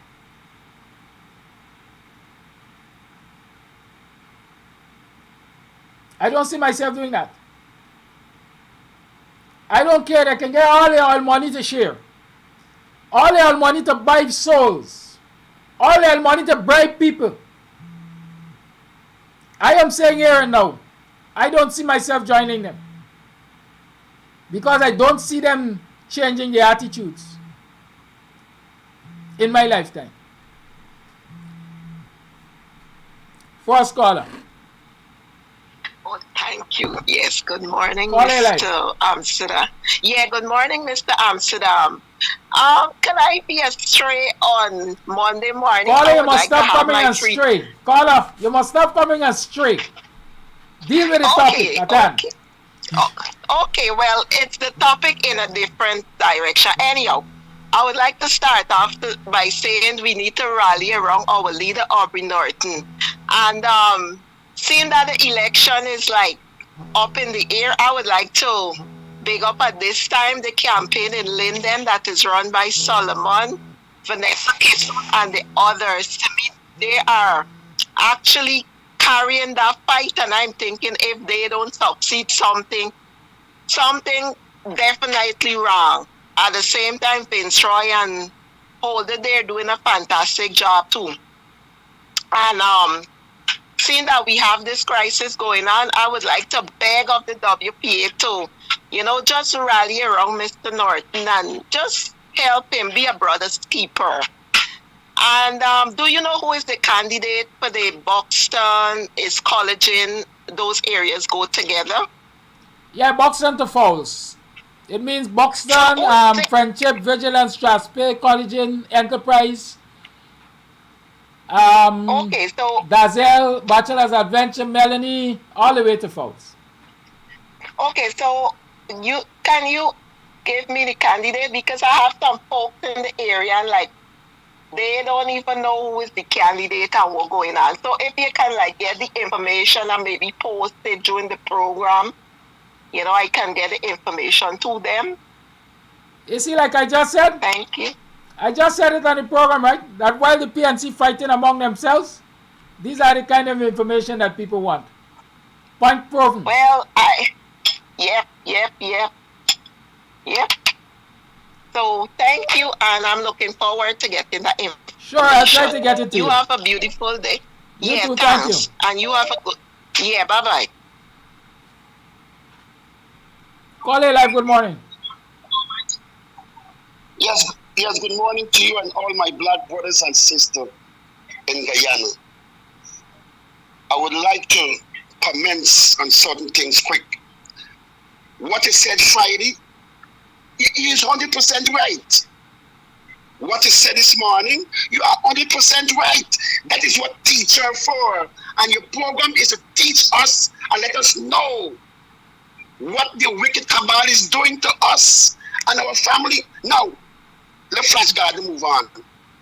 The biggest problem in PNC, my part, when we born in, grandmother and grandfather born in, is Granger, Arman, and Bonham son-in-law, I don't remember his name, and Bassett Williams. Where are them to stand up with these young black politicians who running for local office? Where are them to give them support? These people, them give them support 2011, 2015, and 2020. Them and their family vote. Where are them now? That is the biggest problem in Guyana. And you're right. The PNC is three parts, three classes. I always love to use a word. But the one best class is nothing. And that Indian treasury was step down and step back. Is Jack Joe tell him Flash Garden say it is not alleged? No, step back, because we want to know every money coming in and every money coming out, so we can know how to talk about the PNC. I mean, now, so let him go. You don't disrespect a leader like that. No, let him go. I hear it from Dennis Paul now that when he finished writing note for Parliament, he just take it to Abby Norton. My God. And Abby Norton just check and say, okay, it is okay. And you're right, where are your loyalty for? Where are your love there for Abby Norton? And now it's time for back Abby Norton. But these three them, I heard from Bassett Williams' mouth that Bonham giving his first scholarship as a young man. What you doing now for young people? What you giving them back? Nothing. Abby Norton is the foundation of part of Bonham Foundation. Hamilton Green, Carbon Prasad, but Jagdio South and Carbon Prasad. Why we say that? Carbon come to America one time to Woodbine, my black brother sister. And I went, pay me money, went for air, what's going on in my country. And what Carbon said, first of all, I'm not here to talk about politics. I said, what? And I pay my money for coming. We said, you go and get a small package. When Carbon sick and come to Miami or Florida, if Jack Joe pay Dr. Bill, that's when we just give them name Prasad. My grandmother teach me one thing. When Ori come from on the side and say, Pat will get teeth, you got to believe him because them to live there. The three best program, my black brother sister, is Amsterdam, Mr. David 101, and Mr. Paul Slow. Because why? You represent what my grandmother tell me about Ori and Pato. He was in the police force for 30 something years. He must know what's going on. It's a program we must sacrifice and listen for know our right where police and this wicked cabal come from. We should rally that day and give Abi Norton his first victory. He worked hard. Abi Norton never run away. And you, Mr. Amsterdam, you all guys stay there with black men and fight for black people and children. Make sacrifice. You get education. You could get any job in any Caribbean country. But no. You want to teach your family. Don't give up on life. Don't run. Stay and inherit what belongs to you. I did not stay. That man, John Thompson, was talking nonsense about you. He run away. He stay an El black man. Thank you for your time. Thank you for your call. I usually tell y'all I don't want y'all come here and attack people. Why y'all address the issues? So y'all don't attack John Thompson. As a matter of fact, I see John Thompson on the program and he says, your opinion. You're entitled to them, but they're recipes for failure. Right?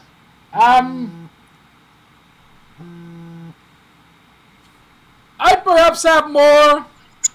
Call on the line.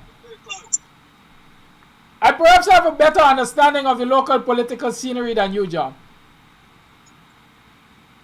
And so I can make assessments based on that experience. Right? And time will tell whether or not they're recipes for failure. I'm going to throw a stone by you.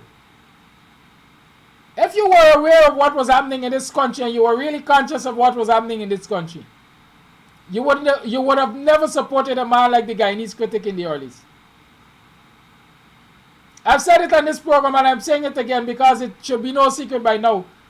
I used to Lyman Robb Street at a place named Cloud Technology. A mutual friend, he's overseas now. He cut and run. Yeah, you never know what going on under the PPP. Or perhaps he didn't even under the LPNE either. But the critic and I used to meet up there. We used to share a beer together every now and again. And umpteen times the critic tried convincing me that I should join him to fight the coalition or form an alternative to the coalition. But because I'm politically aware and I'm loyal to my people, I recognize that he was being used by the PPP to try to derail the coalition and what they were doing. And so if you want to go and ask him, and he's honest enough, ask him how many times he asked me, boy, let me join some, let me farm something, money there for me. So it's not always about money for me. It's about loyalty to my people and their causes. And if John Thompson, if you really understood what's happening in this country, you want to fall in the trap. You give critics strength to kick your people. And I'm not attacking you. I am showing you where you are the recipe for failure and you didn't recognize it. Call it live. Good morning. Thank you for holding. Yeah, Kodafi. Good morning, sure.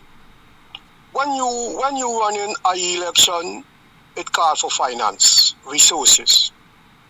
If the PNC party is not getting along together, where are we not getting this finance from? They're going to always stifle it from the finance, right? The PPP have enough money on something that they're doing is not supposed to do. They're using the state resources for finance their campaign. They got a strategy that they're bringing up now that they're going to pay people for going to the polling booth for vote for them. And they're going to make sure these people walk with a camera and take picture for sure that they're voting for them. Right? There's something Aubrey not supposed to even be in that election. He's showing the world that everything in Guyana is going okay. The election, it shows the PPP is doing everything under the book as how they're supposed to do it. Everything that black people going through, that black people, poor people in the visual going through in Guyana is all because of the PNC. And the PNC must go. I put it, the PNC and the PPP, I don't like none of them, but I before the PPP win everything and not the PNC out. Supposed to be no way, power because of 2 weeks now. But when I'm taking years to build a party, and what did the band take a couple of days just to mash the party up, and all because of greediness, big man. That's all I have to say this morning, boss. Thank you. For those of you who believe that I, and by extension, I'm using myself as part of the WPA right now, I am by extension the WPA got a recipe for failure. Call Holy Line.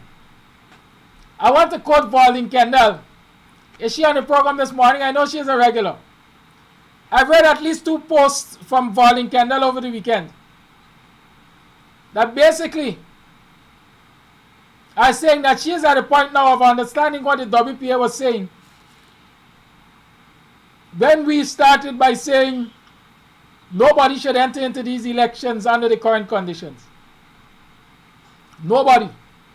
But instead, Guyanese should band themselves together and force the PPP and GECOM to fix it before any elections.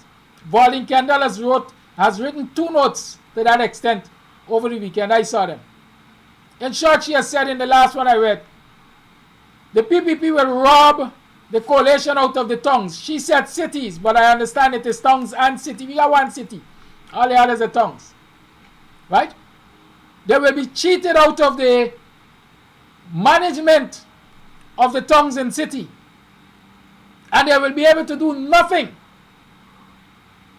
because of their weak state. And the court will not assist them either. And so in short, what she is saying, in short, she is saying in my mind, or my understanding, I think I read part of it as a matter of, yes, she did mention the WPA's position. The WPA's position was the safest position to take, or the most real politic position to take. But because there's division in the PNC again, they couldn't paddle in the same direction and bring their hearts and hands together and say, well, here, let us, as all opposition parties, the AFC said they're not contesting the local government elections. Right? Let us, as all opposition parties, refuse to contest these local government elections, band ourselves together, and challenge the status quo so it can be changed. No, because there are 2 teams or 2 factions in the PNC when it came to that. Should we contest? Should we not contest? Right? I guess the compromise position is what we see. Some of the local area authorities are being contested. Others have just been given up. Is that how the political party that represents a whole large majority, 40-something plus percentage of the people according to the last declaration of the elections results supposed to operate? Because people and their egos? Call it live. Good morning.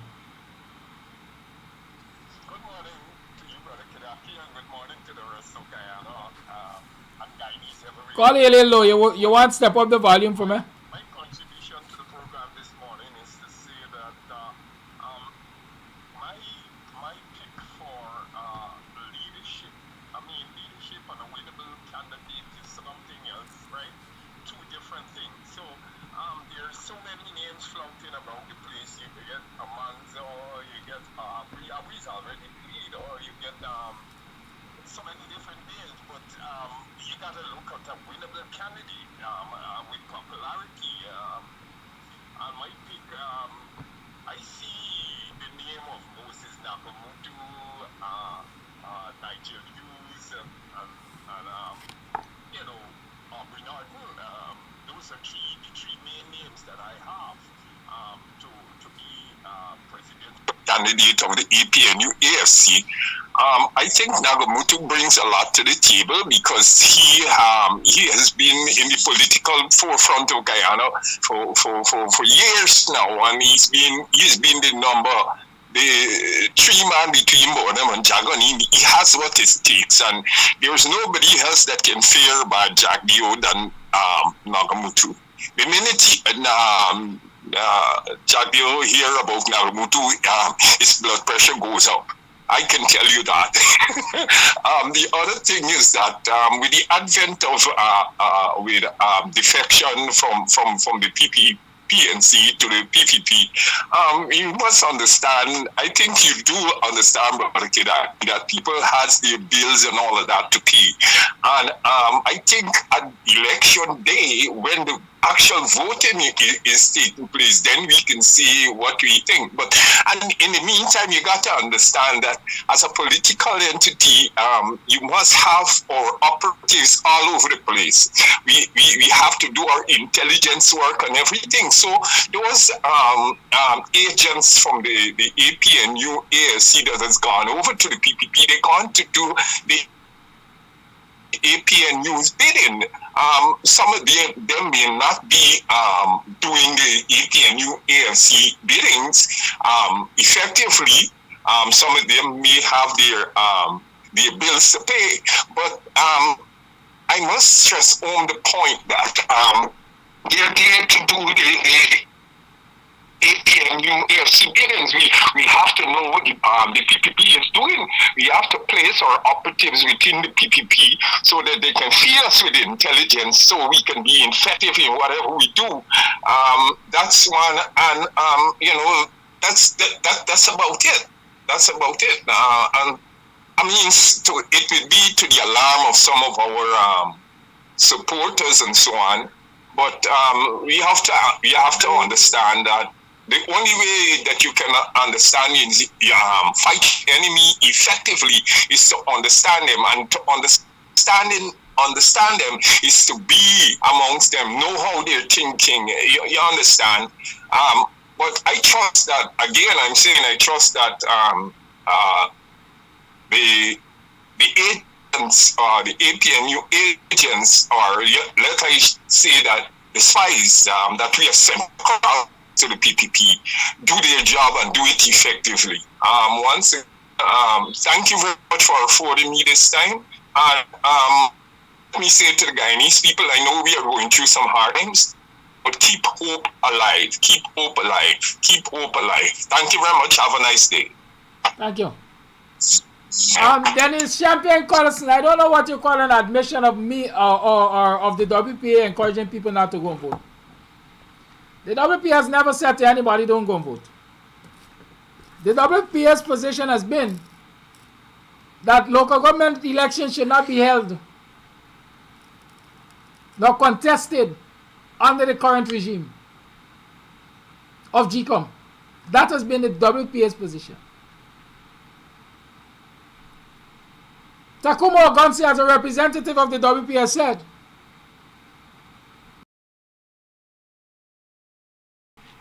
how you choose to execute a day of African resistance and uprising is a matter for you. Exercising your franchise is a long accepted way of protest, of uprising, of resistance. My position is this, and I'm telling you what my position is right now. The WPA, perhaps at the end of the day, might say to you what its position is currently. While I do not believe that the PNC should have, or the APNU should have contested these elections, they are contesting it. They jump into the pool. And so, each and every one of us have a duty to ensure they don't drown in the pool. It's like you got your own children and you advise them against a certain action. Boy, don't go to the trench. Boy, don't go to the trench. Boy, don't go to the trench. And they go and they fall overboard. Do you leave them to drown, or you do all that is possible, humanly possible, to rescue them? That's how I see the current situation the PNC against advice, against all kinds of admonitions. APNU have gone into the local government elections as rigged as we perceive it to be. And the only option they leave us with is to try to save them from jungling. And so I'm saying it in case you didn't hear it from, let me say it quite clearly right now.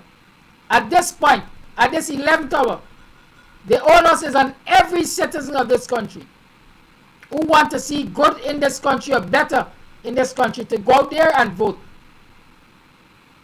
And especially to the supporters of the APNU, you must go out there and vote resoundingly. You must pull out people from every nook and cranny, every corner, every crevice, and ensure they go out there and vote. To negate the rigging that the PPP is perpetrating. That's my position. Right? But for the records, the WP at no point said to citizens of this country don't vote. The WP's position has always been, we do not believe that given the current state of things at GECOM and what we know for a fact the PPP is executing, the election should be contested. That has been our position. TACUMA in his words said, let June 12th be used as a day of national uprising and resistance. He never said don't vote. The onus is on citizens to decide how they will be resistant and how they will uprise. Call a live, good morning. Hold the line, please. Let me get you some volume.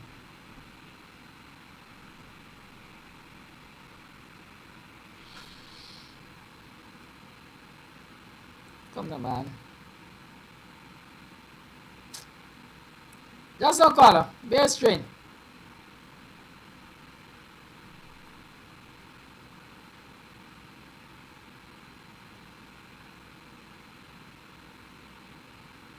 Caller, go ahead. Yes. Good morning, Mr. Kadaki and viewers. I've listened to this morning's your monologue and responses that you give. One observation, I'm sure you're quite aware of, is that the time that you're taking to explain the different functions and leader positions in the APNU. I think I observed once that your program was interrupted. I saw it too. Needed to say,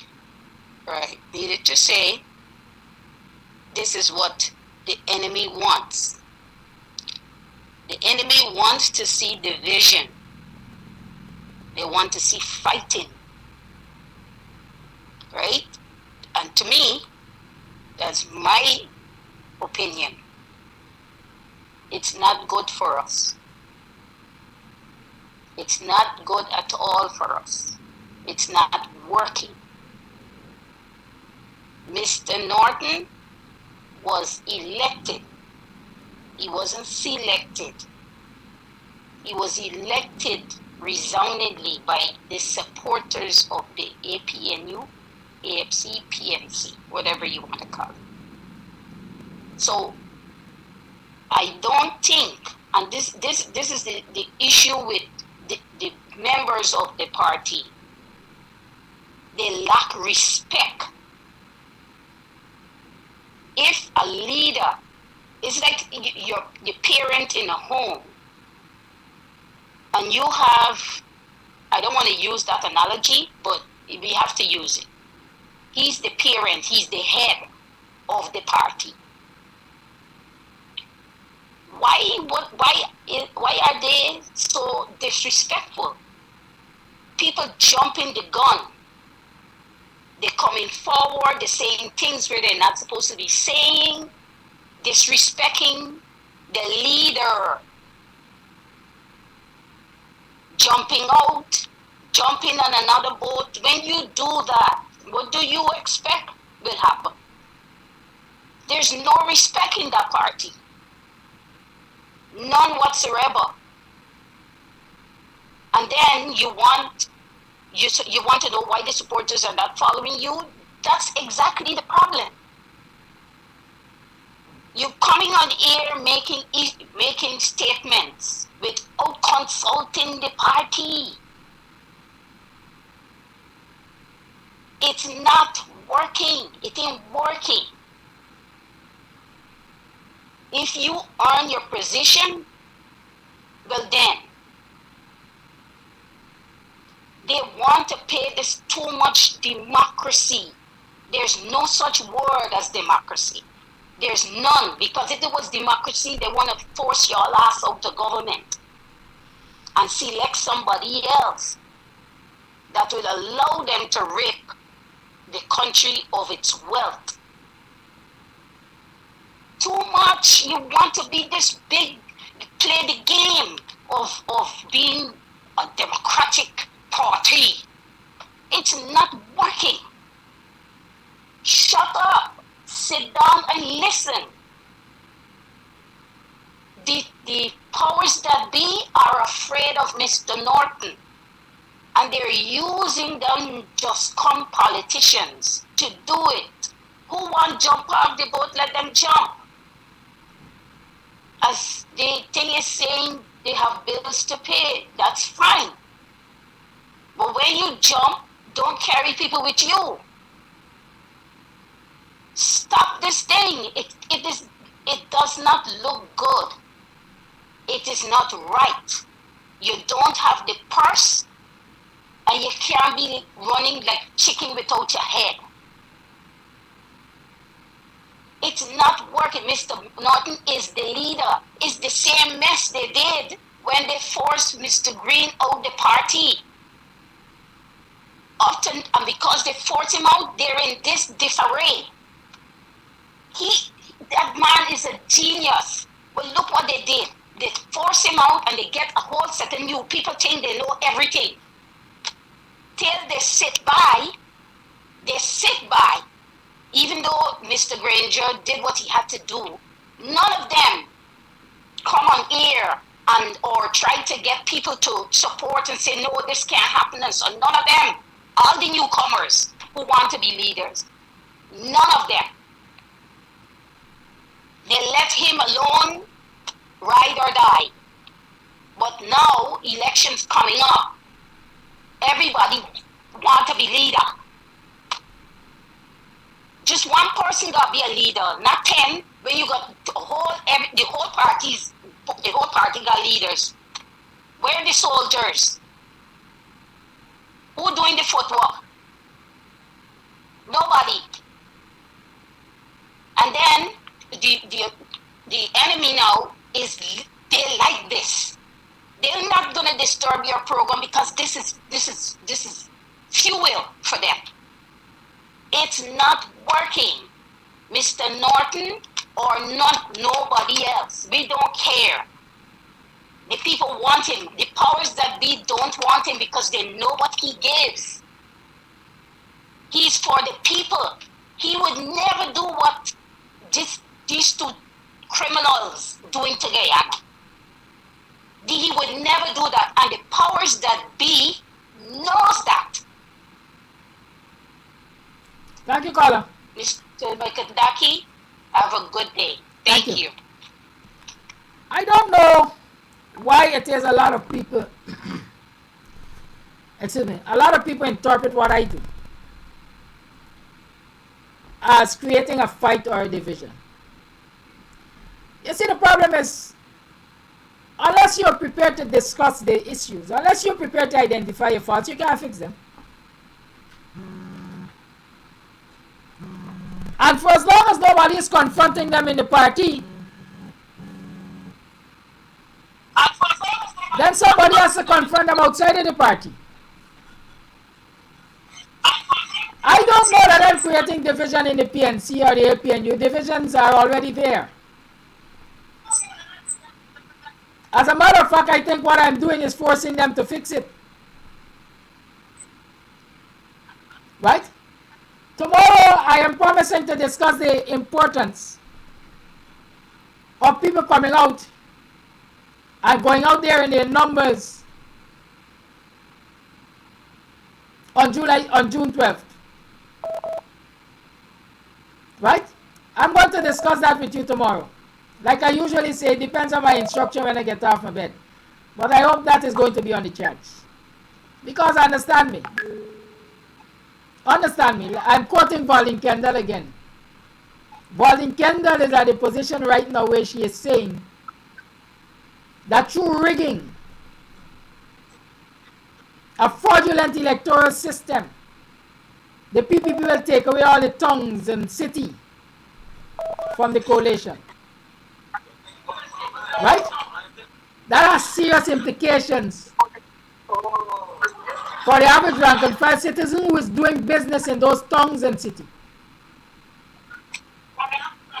And so we will discuss the importance of coming out in numbers to support or to vote against the PPP in these elections. That's an alternative position. I am saying the ideal position should have been no elections. The ideal position should have been everybody coming together in unity. I say we will not partake in these elections. We will not allow these elections to happen under the current regime of GECOM. But since some people are as hard as we like say, and they jump into the water, we can't let them to drown. We have to come together and rescue them. And like parents do, after they rescue the child who did not listen out of the water, they cut the tail. So let us rescue them and then we're going to cut the tail. Call it live, good morning. Yes, good morning, Brother Kadaki. Good morning to one and all. Sir, I would like to, first of all, I would support that your previous caller, the young lady's point that she made. And I would also like to add that until we understand what we're dealing with here, and we do according to what we're supposed to be doing, and we act accordingly, that's the only time we will see better. These people are not fighting fear. This is not a fair fight. So we need to stop thinking that this is a fair fight, right? They're buying people. They're rigging elections. They're firing people from their jobs. They're discriminating. They're doing everything that is unfair. So nothing is fair. So the election process that they have here right now, it's not fair. So why? So we need to stop fighting fear, right? We need to start introducing some guerrilla warfare here, right? And when I say guerrilla warfare, I don't mean running along in the streets and shoot people out or anything like that. But we need to start being strategical. We need to start being stealth about what we're doing, right? And stop thinking that we're fighting a fair fight. This is not a fair fight. They're not coming to us fair, but we are coming to them fair. We're talking about everything that we're going to do. We're complaining and we're talking everything they could see. We have everything in their life that everybody could see. But we are not being strategic. We need to stop fighting fear. This is not a fair fight, right? We need to undermine wherever we could undermine. We need to do whatever we could do to make things not the way it is right about now. It's not a fair fight. So we need to stop fighting fear. Thank you. Thank you for your call. I'm sure there's some voice notes. It's 20 minutes to the 9 o'clock hour. Let me start looking at them.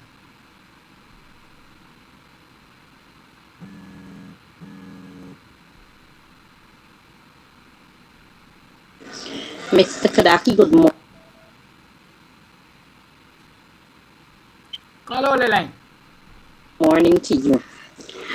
Let me say this clearly. You know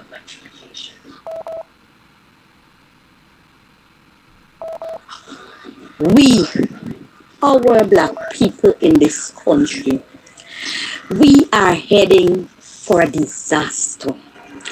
And it will soon come. It will not go, it will soon come. You see all of them who jumping up because they're seeing 5,000 and they're multiplying it by how much children they got. And when these people come and do some short pit road, we're going to last for 2 morning, the next 2 morning, they're back to square one. They will have to face it. Because at the end of the day, PPP ain't giving them anything. It is the right that they get things from. The country and the money in the country belongs to the Guyanese people.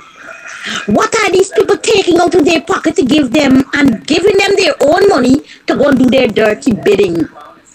We will have to find out. And I know it's going to be very soon and very sad.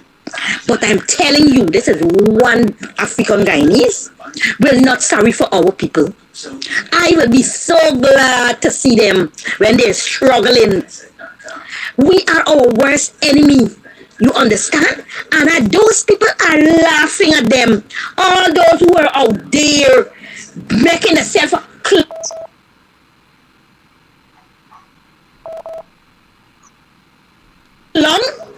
They're gonna get on the clown show just now. The clown show gonna be very big. The war will look on. You understand? Let them go. Let them vote for the PPP. They will find out. They will get their reward. It's gonna come on a platter for them. Don't take worries with them. Wait for it. Wait for it. It coming. Thank you. Call your life. Thank you for it. No, I got old. Anyway, good morning to everybody. Now, I listen to lots of calls and comments and so on the show. And one show called comment that hit me a bit hard is where they would say that people ain't doing nothing. I know for myself that I have given a lot to the struggle. I was offered a job to work as a poll day official, and that would have given me $56,240. And at this juncture in my life, I need that money because I got to repay the money that I had to pay. And when people talking out there about people not coming out and not doing anything, I do feel offended because of my trying to bring awareness to the plight of myself and other African people. I have to pay the utmost farthing. Thank God for the person that assisted me within less than 2 hours to pay the $500,000. And when lots of people now are talking about the election. Last Wednesday morning, time like now, I didn't know that by the ending of the day, in less than 4 hours, I had to find the kind of money which was being found. However, it was being found. And I want Africans to take a page from me. Once you make up your mind, don't matter how the road look rough, there is no light at the end of the tunnel. You will come out of that tunnel. And what I want the entire world, because they just listen to these programs, to know that one of the rules of the elections in Guyana, your ballot, it is between you and what you put on the ballot paper. And how that ballot becomes public knowledge is if you are going to take a phone and snap where you put an X, that ballot becomes no good. Because if you go into the ballot compartment and you write against your ex, Rondeline, that ballot has become a spoiled ballot. Because when they go to count, they know Rondeline vote for that party. And if people, educated people, are now going to take a cell phone, and video where they are putting the X on a ballot paper, those ballots should become ballots that are to be discarded, because the teaching of GECOM says no one is supposed to know where you put your X. The only person that is being allowed, like if somebody is blind and they come to the poll station, they want to mark the X. The presiding officer, the person could say, officer, come. I can't see where to put my X. I want to mark it here. The presiding officer should be truthful and mark, because the person can't see where they're marking the X. And some presiding officers would hold the person hand and let them mark the X. They don't know where they're putting it. So I don't see why all of a sudden now, 2023 local government election is an election that is going contrary to the confines of the laws of GECOM. If Neil Giddens said anything that is contrary to the elections, you will be charged with it, doing crimes against the election. I think people who are instructing people to take a phone and vigil where they put the X, those people should be held accountable for going against the rules of the election.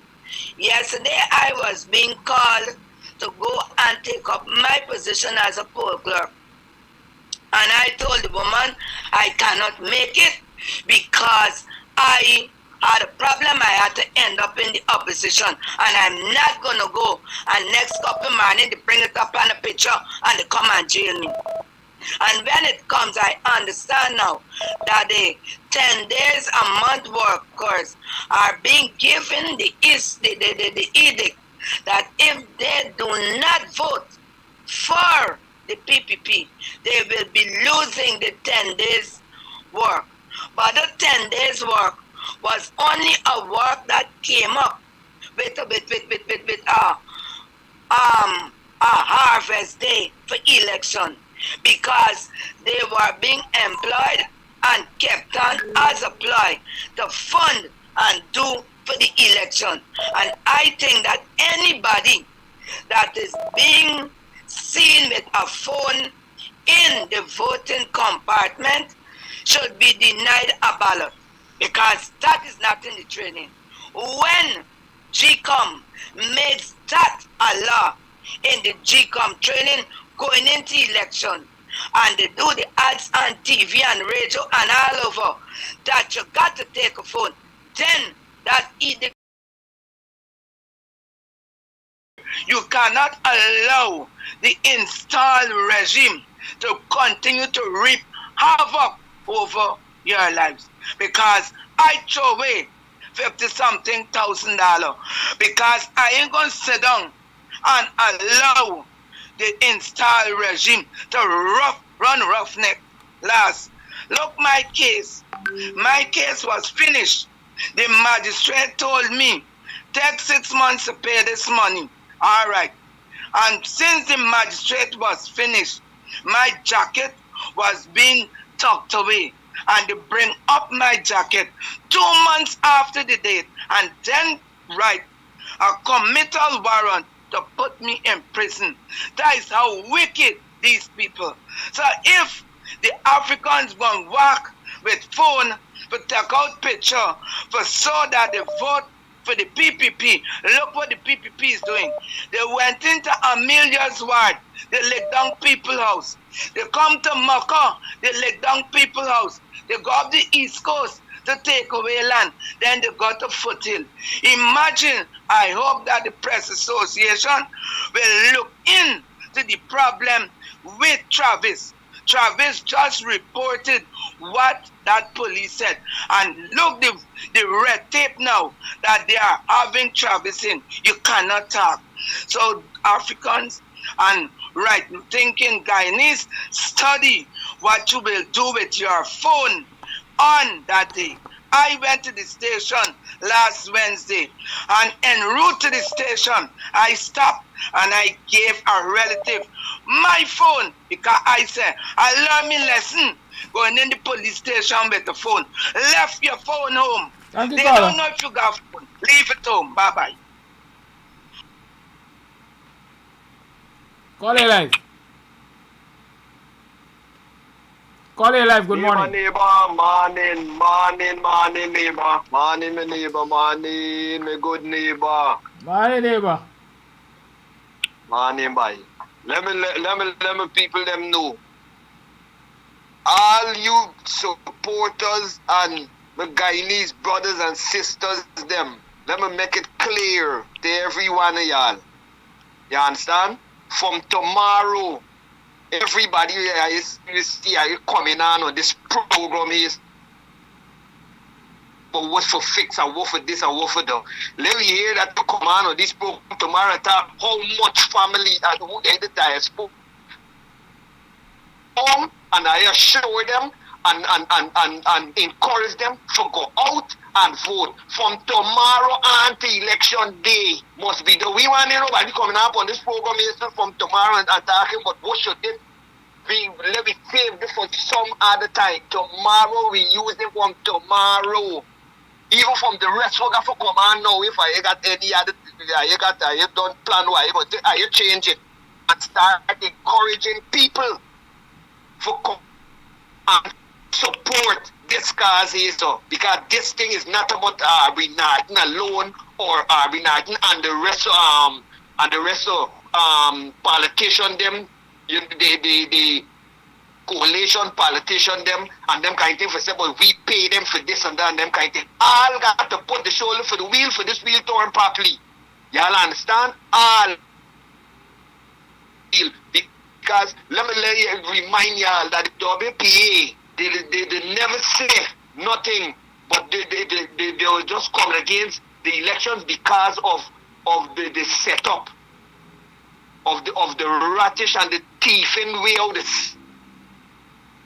Now the election going forward with it, they encouraging people and they are getting in a head and understand this thing. You understand? So from tomorrow, we don't want nobody coming on and giving suggestions and talk about what should happen or what should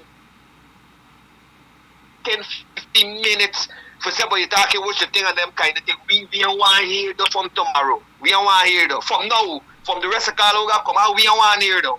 Let me hear that when I come on, Guyanese people, I come out. Let me go and vote and overturn this evil cabal. Thank you, caller. Spending me money at light. Thank you, my brother. Good. APNU talking shit garbage. How many years I run the country for? What you do? What are you do? Carry the garbage and dump it in front of the yard. Don't bring it in.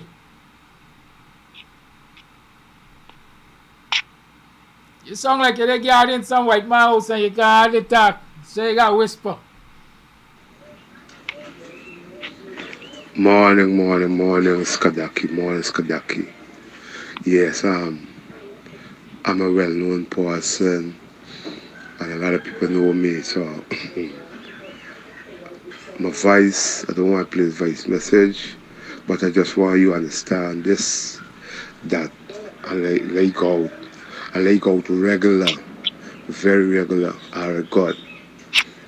When these black police, them, right, when the black police, them go out and the government, they use them for one, destroy people place, lick down people place. They're going back again behind the police their back and telling the other East Kenyan them, vote for me. You see, if them black police, them black man, them black police, them a block down your place. You see any coolie man come block down your place. So they're using the black man for block down. And they arc and then they'll catch them individual. How much they could catch and then spread the word that vote for me because the black man them a block down at your place and the black man them do this. And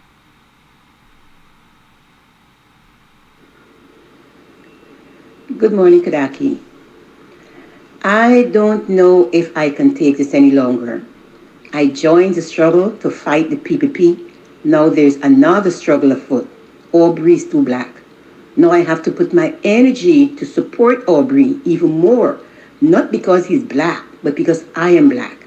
And if I dislike him only because he's black, I could be faced with the same thing. What is wrong with our people? Can you imagine Ganesh as a leader? Black people would be nuzzled. Look at his response to OGUNSEYE. I love Amanzo, but what has she done to show that she could be the leader? As you rightly said, the people who work from the bottom are now being pushed aside, and they want to serve the leadership on a platter to the newcomers. Kadaki, you are dark. Norton is dark. I am dark. Does it mean that there is no place in Guyanese society for us? You know how many compliments I receive for my brownness? Coming back to suit and tie, our culture was not built on suit and tie. That's the European way. There is a time and place for everything. And I know Aubrey knows when is that time and place. Aubrey don't need to wear a suit going into the community. Apart from that, it's darn hot. Oh, what a tangle web we weave. Bye. Good morning, Kadaki and Lisa. I can't take it no more. I can't take it no more. Residents of the East Coast of Demerara, the APNU public meetings continue on Thursday, the 8th of June, 6 p.m. Bachelor's Adventures, East Coast of Demerara. Come out and hear our speakers outline the vision for your community and the NDC. On Thursday, the 8th of June, 6 p.m. Bachelor's Adventures, East Coast of Demerara. Forward ever, backwards never. Cause I done fed up, you done fed up, he done fed up, she done fed up, we done fed up, the people fed up, you're hiding corruption inside the cup, look how evil set up. I can't take it no more, I can't take it no more. Residents of the East Coast of Demerara, the APNU public meetings continue on Friday, the 9th of June, 6 p.m. Vigilance, First Street Corner, East Coast of Demerara. Come out and hear our speakers outline their vision for your community and the NDC. On Friday, the 9th of June, 6 p.m. Vigilance, First Street Corner, East Coast of Demerara. Forward ever, backwards never.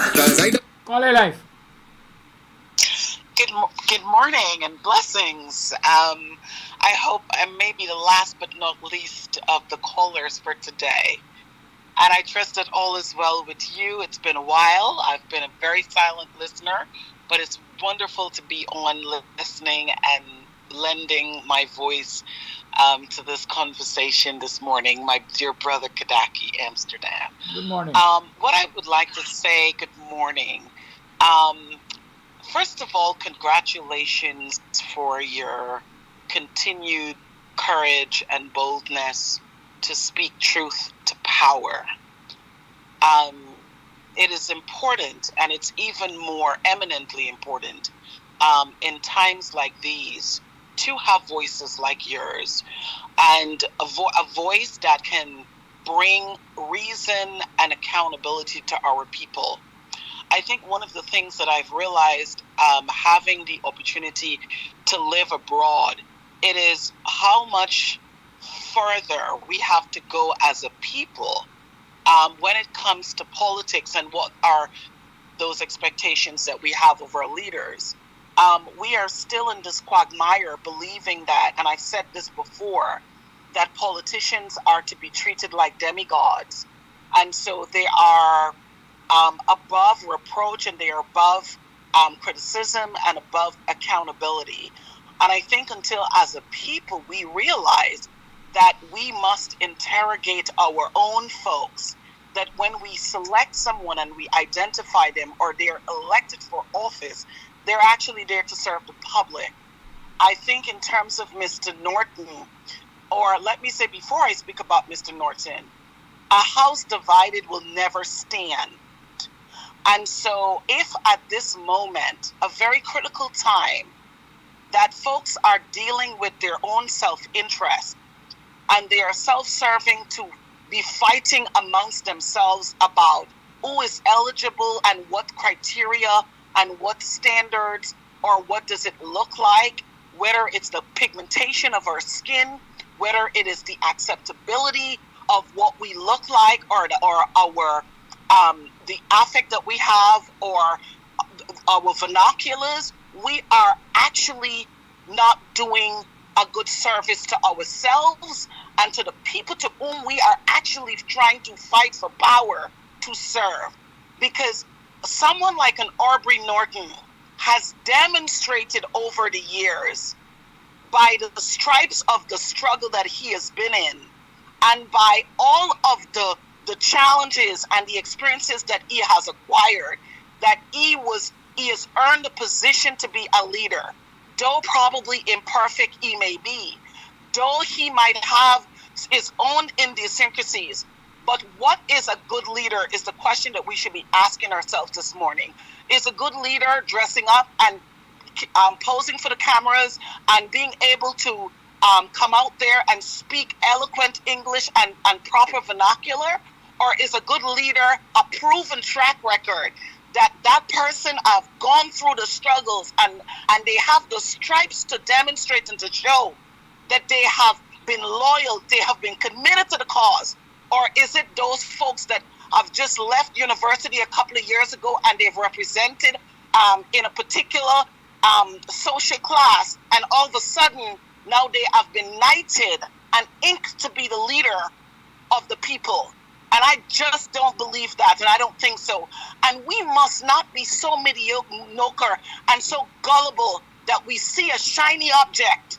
I don't care who the shiny object is and what it represents, and we run after that as the place and the point that then we identify that individual or those individuals as the one, the North Star, the ethos to represent us. We must be able to know that folks have had a proven track record, and they have been in the hills and the valleys. They have been on the mountain and down in the gutters for the folks that they want to serve, and not these folks that have just come out and they have been rubber stamped to be a leader because they're saying the right thing. A lot of us can say the right things, but there's a difference between saying and doing. And I am looking for leaders. I am looking for servant leaders who can serve the people at every level of the socioeconomic ladder, not the ones that are in the upper echelons of the stratosphere, but those that can be able to meet the people and meet their needs where they are. And that is the folks that are the everyday, struggling, ordinary, hungry Guyanese that they are completely looking for leadership and they're looking for advocacy. Those are the people we should be focused on this morning, and not the folks that is coming out with a shiny object and saying, here, this is a shiny object that we must be looking for.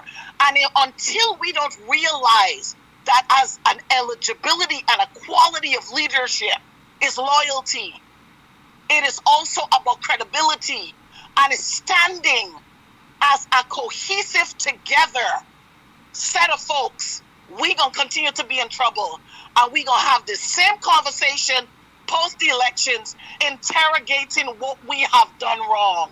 When we know the answers and we know exactly what we should be looking for and whom we should be looking for. I don't need a leader that is about perfection. I need a leader that is focused on the progress of the people. Thank you, my dear brother. God bless you and continue the good fight. Thank you for your call and thank you for your encouragement. Voice note. Kadaki, good morning to viewers. I think the best thing, Kadaki, to do is to join together, hands and hearts together, and fight hard to vote out the PPP. Every vote counts. We can't look back at those that leave us. They're already gone. Join hands and hearts together and vote out the PPP. That's the only way it's going to happen. Nothing else. So I would encourage everyone to put hearts and hands together and go out there and vote. Carry your children, carry your grandchildren, carry friends, carry relatives. Vote. Vote out the PPP.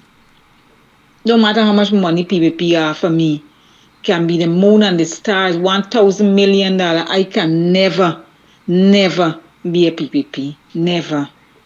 Too dirty. Good morning, Kudaki, good morning, viewers. I was listening to Rondo there just now concerning these taking pictures inside the election room. The first thing, no cell phone supposed to be prohibited to go, but anyone, when they go in for Margex, they're supposed to do a security check. All cell phones supposed to lodge, go mark X, then come back out and collect your cell phone. That is how that thing's supposed to be done. No cell phone supposed to be allowed. Anybody allowing cell phone, there's something wrong.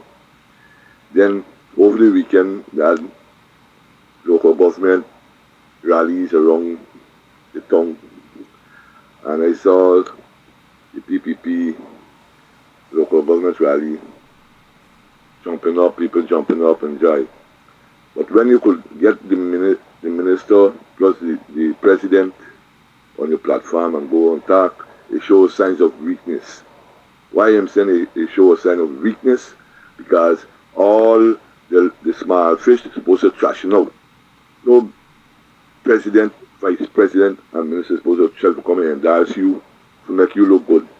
If you so believe that you could win, leave the small fish, let the small fish them battle among themselves, and who come out victorious, that's it. You understand? So you show me signs of weakness, and people got to open their eyes and see what's going on around the country. And we have a good day. Thank you very much. Nice point taken. You have national leaders partaking in local government campaign elections. But let me point out this to y'all. The other day, the PPP had a meeting in front of Tipwiri Buxton. And I'm convinced I know what I saw. The PPP is using state assets to campaign. Here is the PPP. Ejel was attending at that meeting. Ejel, as a minister of government, was there. And a public relations officer for the Ministry of Communities or Ministry of, Public Works, was out there streaming that meeting. The public relations officer of the ministry is not supposed to be a political candidate doing political work at a political meeting. But Ejel had the PR there working. And check around the country and you would see the same thing with the other ministers. And that is why many people argue for campaign financing laws and stuff like that. But of course the PPP will never do constitutional reform to address some of the very abuses that they are guilty of. It is the people who have to stand and demand. Good morning, good morning, viewers. We just had this one. I think I've exhausted the voice notes. I hope I have not left any unplayed. It's now 9 minutes past the 9 o'clock hour. There's the APNU is coming to Bachelor's Adventure to host its local government campaign meeting. And they are also going to Vigilance late in the week. Listen up to these two advertisements and decide which one is for you. I can't take it no more.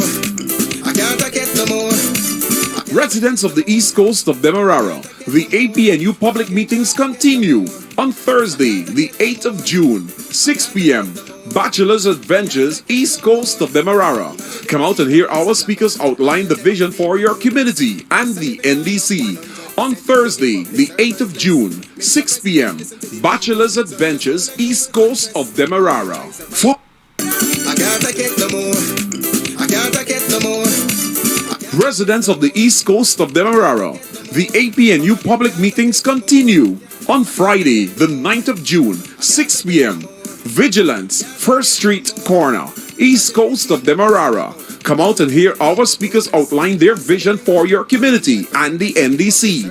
On Friday, the 9th of June, 6 p.m. Vigilance, First Street Corner, East Coast of Demerara. This afternoon, there is an APNU meeting at Beirut. at the junction there. So those of you in Beirut, the APNU will have its campaign meeting in your community this afternoon. The time is 6 o'clock, so you can go out and support that meeting. Go out and hear what is there planned. Those of you who are from the coalition and so on, and you're listening, please remember, people need to know the candidates. I know a couple of police who have not voted in the elections on the 2nd of June because they didn't know the candidates. And so you have a week, or today is the 5th, you have, yes, approximately a week to fix that. Knock on doors. Ensure people know who the candidates are. Teamwork makes the dream work. Many hands make light work. You can't be lone rangers and get this thing done. You have to work together. Unity is the key. Okay? So my encouragement to you is work together and get the information out there. A caller asked about who the candidates are for the Buxton Falls NDC. I don't know all of them off the top of my head, but I can tell you for Buxton, we have Oswald Williams. All right, let me start from Buxton. Buxton is David Jones, the constituent candidate. David Jones. Friendship is Oswald Williams. Vigilance is Gavin Dick and Marcia Dorset. Melanie is Petal Telford. Whitney Rogers, I think, is at Bachelor's Adventure. And those are the constituent candidates I remember. I don't know if there are others, but I think those are the constituent candidates I remember. But then there's also PR. My advice to you is when you look at the ballot paper, whether it's a constituent candidate or a PR candidate, the sign of the symbol of the APNU will be there. That is the palm. The hand, right? The palm is going to be there. So once you see the palm, just put your X there. The aim is to keep the PPP out of your local authority areas. So just use the alternative. Vote for the palm. Good? And I'm saying, don't only go out and vote overwhelmingly for the palm, but be prepared to hold your local representatives accountable. Be prepared for that. Hold them accountable. I tell you, this program is going to continue to make people uncomfortable because I'll be looking to see what the results are. And whoever sits in the seat of local area authorities, I'll be watching you. That's all. Have a good day. Be good. If you can be safe, be good. Or if you can be good, be safe. Talk to you later. See y'all tomorrow for another program of Guyanese Morning Time hosted by the Buxtonian Kidaki Amsterdam. And we're going to be talking about what to expect if the city and these tongues should find themselves in the hands of the PPP. What to expect.